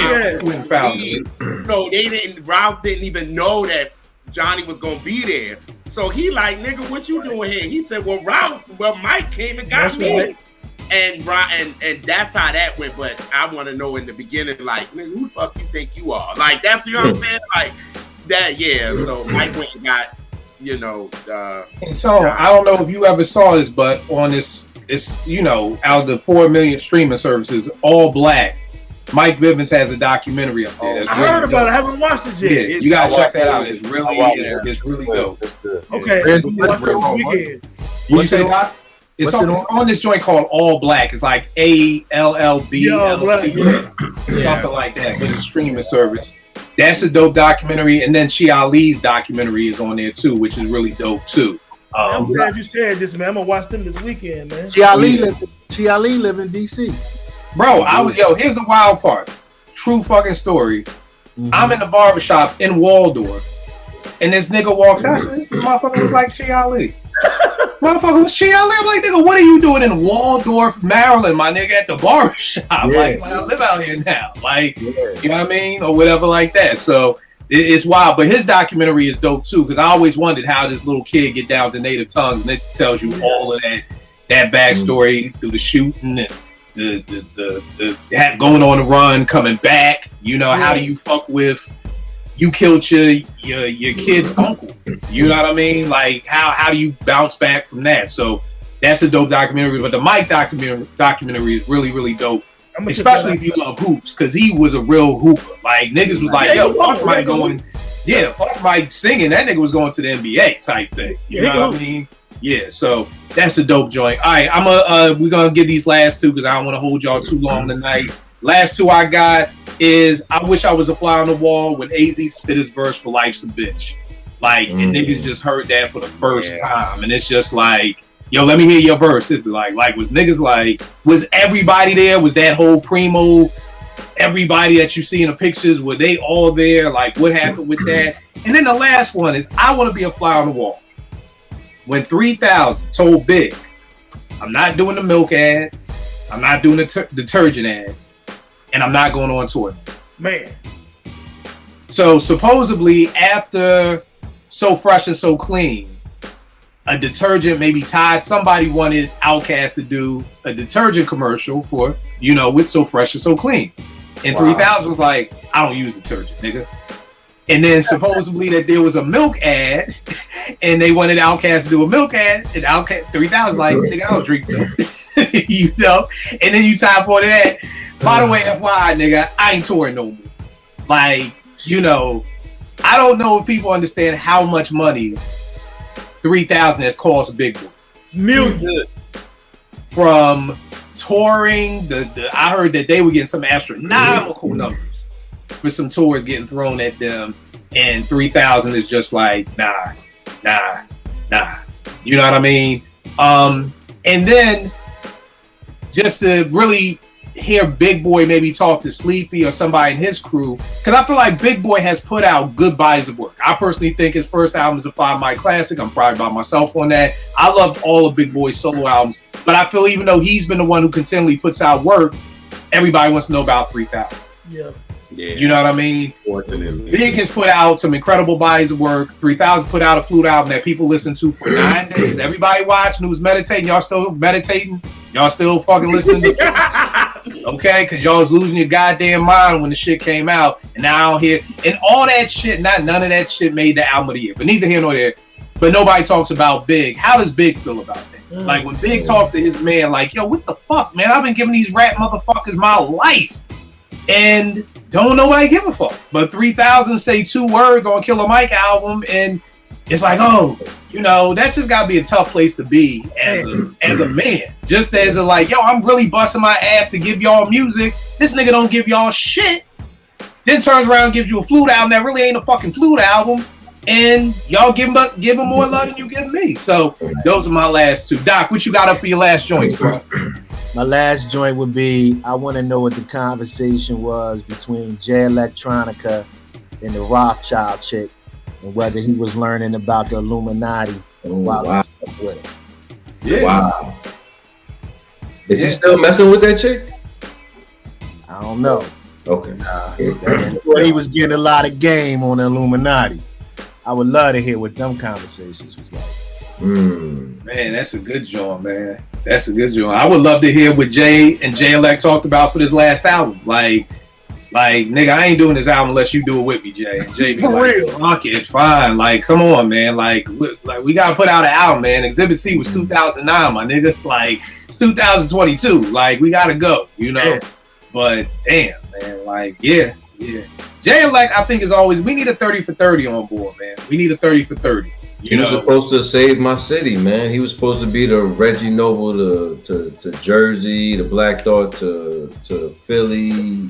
The funny thing about I never, when I heard Exhibit A and C, I would have never thought he was from New Orleans. Like, did y'all know? Nah, nobody. Nah, I wouldn't. I didn't know until I heard an interview with him, and I heard him like, yeah, you know, I grew up uptown Magnolia, and you know, I went to school, and then find out my cousin went to elementary school with this dude. She's like, oh yeah, she said his real name, like who? She's like, oh, Jay Elect, and I'm like, oh okay, but I thought he was gonna be the dude to be like, all right, New Orleans got real hip hop, but Well, you know, all Jay Electronica fans mad at me right now on Twitter because Why? What you said? Well, because this dude, he got a big following. He came at me with some shit, and then he put his top 20 MCs out, and Jay Electronica number 7 MC of all time, and over Biggie, Rakim, KRS, and everyone. He said that Jay Electronica is a more versatile MC than Biggie. So I put a picture of Life After Death up there and said, I apologize. He's talking about himself in the third person. yo, nigga said Jay Electronica is better than Biggie and ranked higher than Biggie. Oh, a fan did it. A fan. Yes. yeah. Oh, I thought you said Jay Electronica posted his top Jay 20 Electronica MCs. fans are mad at me. Oh, okay. I said this nigga talking about himself in the third fucking person. No. Oh, But man. to say that Jay Electronica is more versatile than Biggie was just nuts to me. But yeah, anyway, it's all on Twitter now, so whatever. Yeah, I really didn't know where he was from because on Exhibit C, he started mentioning When he started mentioning Philly streets. Yeah, I was on CTV, Wall Street Master, 23rd Tag. I'm like, Yeah. he from Philly. And I thought it was dope. But you know, He spent time in Philly. He was homeless on the Philly street. I went to see him in Philly, a concert at Union Transfer, and a lot of people that knew him during that time, they were there at the concert. Like he was like living like out on the streets in Philly for a while. How he got there, I don't know, but that's why he was mentioning those street names. That's crazy. That's crazy. For real. Veg, what you got for your last one, bro? All right, my last one. I'd love to be a fly on the wall when Steve Stoute told Nas Diddy and his security jumped him after that "Hate Me Now" video. What do you say when they jump you? Like they ain't jump me, but they jumped you. Right. What do you say to a dude in that situation? You know, Nas was probably like, "Damn, son." Fucked up, high as hell, like, "Damn, son." Yo, that's crazy. I'm still stuck that Puffy beat up Steve Stoute. Like, how do you come back from that, man? Well, get back. I guess you just act like it never happened. Right. Pretty much. Yeah, I would never let that go. That nigga got to get it. I don't care if it's 10, 15 years later. I'm we gonna find out Steve Stoute was behind this Cassie case. Like he was a lawyer or some shit. Like, nigga, I'm gonna get you back, nigga. It's coming. Like, you never know. Look, they on the fly on the wall when they tell Steve Stoute that shit. Oh, you saw the shit that happened to Puffy? Like, yeah, I saw it. I saw it. Don't mean motherfucker. Nigga, I got 10% of that money. Did I see it? My bank account saw it too, nigga. Look, right. Who you thought Cassie's lawyer was, nigga? Neltron, what you got up for your last one, bro? Be a fly on the wall when Craig Mack, you know, he was the first bad boy when Biggie came in, and they told him like, look, Craig, you know, we got Fat Chris, aka Biggie. We don't really need you anymore. Like, I wanted to hear that. Would like to hear that conversation between Craig Mack, Puffy, the staff of Bad Boy, and they just, you know, just flavor in your ear doesn't even mean anything anymore. It's just Biggie. It's all about Biggie now. So I would have loved to hear that conversation. You know what? I wonder, like what Vague was saying with Jay and Dame, I wonder if that was a conversation. Because I remember this video, and Puff said something like, yeah, Craig Mack's new album. And Craig's face was like, yeah. You can see the shock in his face, like, you working on Craig's new album? Like, no, we not, nigga. Like, so I wonder if it was a conversation. Right. You know, or like you said, to some extent, how did Craig find out his time on Bad Boy was done? You know what I mean? But the sad part is I don't know if he even got the heads up. But it's sad because people act like Big is what set off Bad Boy, and it wasn't. It was Flavor in Your Ear. You know what I mean? That shit was it. And that Flavor in Your Ear remix. And I mean, Big owned it. You know what I mean? And then it kind of took off. But it's kind of like, hey, thanks, Craig. And, you know, it's almost like you get that job and you do all this work. And then, you know, they're like, okay, we're good. We don't need you no more. You know, but and I've always wondered. I mean, R.I.P. to Craig Mack, but I've always wondered, like, what would the next album have sounded like? Like, I don't know if Craig Mack really had the lyrical ability to really make great shit in '95 and '96. I mean, we're talking about OC, AZ, Nas, Big. No disrespect to Craig, but you know, Flavor in Your Ear is not the most lyrical song in the world, you know. So I'm just wondering, what would that second album have sounded like? What would they have done differently? Would they have gotten better producers, or what? What were you gonna say, Veg? Well, one, I was gonna ask the question, but you kind of answered it. I didn't even know if he had a second album, whether it was on Bad Boy or not.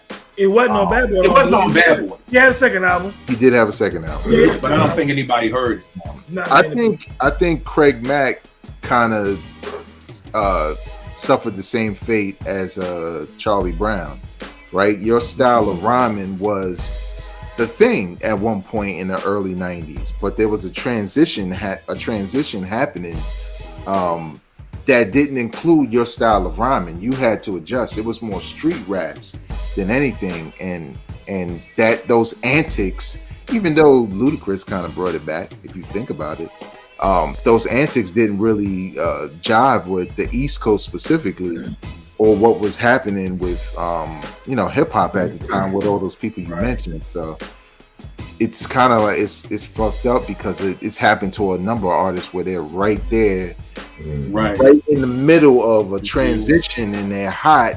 Yeah. And then the next minute, nobody's like really feeling them because that style is passé. So. It happened to Kumo, did a whole lot of people, bro. Yeah. And the thing with that is, like, even the second single, Get Down, I didn't like the original, but the Q-Tip remix, that was my banger. You put that Q-Tip remix on, but again, that was, we got to get you with some different production. Like, this Mo B production isn't working for your style. You know what I mean? Big was so incredible. You put Big on anything. I mean, Dream's a fucking R&B bitch. Like, just have that nigga rap over any breakbeat. Like, you can do that. You know what I mean? Like, Craig couldn't. You couldn't just give him, you know, Craig Mack is not going to make that Warning beat with Biggie made it. You know what I'm saying? He's just not. You know, so I don't know what. Who can, bro? Not many could. Who can? Now, Tron, what you got for your last one, bro? Oh, that was it. The Craig. Oh, that was it. All right, yeah. What about you? I'm actually out. I'm done. All right, so yeah, I would be a fly on the wall when Dr. Dre got that phone call. The DOC got in that car accident. Damn, dog, we could have a classic. You writing for me and my guys right now. It's like, damn, I like how serious is this injury from this car accident? We know he had drinking problems or whatever. Will he ever be able to record again? You know what I'm saying? And stuff like that, man. I know he was just like, damn, dog, you know, DLC was a go-to for Dr. Dre. You know what I'm saying? So I wonder how he felt when he first got that on the way to the hospital. Like, damn, this nigga got drunk and crashed. You know what I'm saying? Like, you know. I remember hearing that story, and it was so amazing to me because I'm like, what does a car accident have to do with you losing your voice? Like, I had never heard about that before. Like, normally you get in a car accident, broken leg, broken arm, can't. But I was like, he lost his voice. Yeah. Like, that's ironic as fuck. You know, like, how? Like a selling your soul situation. Right. That sounds like one of them Johnny Blaze, you know, for my comic book heads out there when Johnny Blaze sold his soul to his devil so his dad wouldn't have cancer, and then his dad was good, and then the nigga died in a fucking motorcycle accident. Yeah. Like, that's how you make a deal with the devil. Like, oh, you don't want your brother to have cancer? Great, gotcha. He is healed, but that nigga gonna die tomorrow in a tractor trailer accident. But like you said, because I was just like, yo, I've never heard of that. Somebody being in a car accident and losing their voice. You know what I mean? Like, I thought it was wild too. He was on a lot of drugs too during the accident. Like, he was like pills, all types of narcotics. He was a wild dude. He partied hard. Yeah. But again, even being on all that, I just never heard. You know, Kanye, you get in a car accident, your jaw need to get wired shut. Cool, broke a leg, broke a back, can't walk, can't move your arm, paralyzed. I'm with all that shit, but you lost your voice. Like, that's just beyond ironic to me that's what happened. Bro, what you got for your last one, bro? All right, so it's kind of funny. The fly on the wall when all the Compton rappers, you know, Dre and all them heard Tim Dogs. Oh, fuck Compton. Yeah, that was my choice. Fuck Compton. It had been a couple laughs though. Like, even though he dissing you, like, that joint was hilarious, bro. Like, fuck Compton. That was like an anthem though. Right. Yeah. For people watching who may be too young, Tim Dog, down with Ultramagnetic MCs. After Critical Beatdown, they had a 12-inch out called Chorus Line. That's the first time Tim Dog came out, and then after that, he had a song called Fuck Compton, which was fucking hilarious. It was hilarious. The whole album. The whole album was called Fuck Compton. No, it's called Penicillin on Wax. Oh, Penicillin on Wax. Penicillin on Wax. Penicillin on Wax. The whole album. I was shocked the first time I heard that song, though. Yeah, he like straight to the point, bro. Like, he did. This was no subliminal disses. We going straight in. Straight up. Well, nobody got no goddamn time for no subliminal disses. I'm just that short nigga with a jury curl. Nah, fuck easy. It was straight to the point. Like, we ain't even gonna pull no cut cards. I'm gonna use this 3 minutes and 38 seconds to the best of my ability, nigga. Yep. Ain't gonna be no. I wonder who he's talking about, nigga. We talking about you. Like, he's very clear. Yeah, they played that joint in the club though. Everybody was saying. Yeah, fuck Compton, man. Fuck Compton, man. What he said about Michelet was crazy, bro. Like, just go back and listen to the part about Michelet. I ain't gonna say that. I was like, this dude is crazy. Wild dude. All right, good show, y'all. Tone, where can they get at you, good brother? Hey, just Tony the Dome on Twitter, and everything is linked on there, man. The Dome Podcast and the website. Me and Tone go back and forth about who's got the worst timeline, because niggas be the shit we see just be heartbreaking some days on the timeline. Like, I don't even know, like, you niggas believe this shit, man. Like, y'all just be making up any old guy. I be seeing yours, I just start laughing. I'm like, yeah, just like same with you, bro. I just laugh at the shit, man. Like, these motherfuckers. Now, Tron, where can they get at you, good brother? On Twitter and IG, now Tron 8000. All right. Vay, where can they get at you, bro? All right, you can follow me on Twitter, Instagram, spill everything at Vegas World INC. You can check out my podcast, which is a weekly hip hop news podcast called Hip Hop Now on YouTube. All right, no doubt. JR. R&B Raps on Instagram and Twitter. When this is out, my JR's Motown Life will be on. I talked about Gladys Knight and the Pips. I heard it through the grapevine. You get like a 3-minute video about it. Check out naturally at least 1 minute of vinyl with Elise. She did Cheers to You with Player, which was dope. The episode that will be out now was the Catch That, and we talked about Luther Vandross's Never Too Much album, which was dope. It was really, really dope. We talked with somebody that was young, so we get a young perspective, and then you get ours. So it really, really made a good show. But just follow us, R&B Raps, on Instagram and Twitter, and JR's World of Soul on Instagram and Twitter as well. All right, Rel, where can they get at you, bro? Uptown Rel 215 on Gram, JBen215 on Twitter. We got the Illidale Steak Life show, me, Kill, and Gadget. Third episode coming. We about to listen. 2024, we're gonna be more consistent. That's what we're gonna do. So, third episode coming. But we gonna shoot the fourth one soon. My album's still out. Jarrell LKP. Caught in a Moment. It's on all your streaming services, and it's on my Bandcamp, Jarrell215 at bandcamp.com. And we about to start. If it don't snow, we starting the Rel Tres Van album this Saturday. So we got that thing popping off too. We got that thing. Doc, where can they get at you? Where can they see the documentary? Again, let people know about the amazing. I can't say it's enough about him. Just give me 2 minutes. Very seldom do you meet somebody who is a thorough individual who really cares about what's happening to black men out here. Like, I feel like we're an endangered species out here. You know what I mean? And when we're talking about gunshots, when we're talking about the violence, this man is providing spaces for black men to be transparent, to heal, to help each other.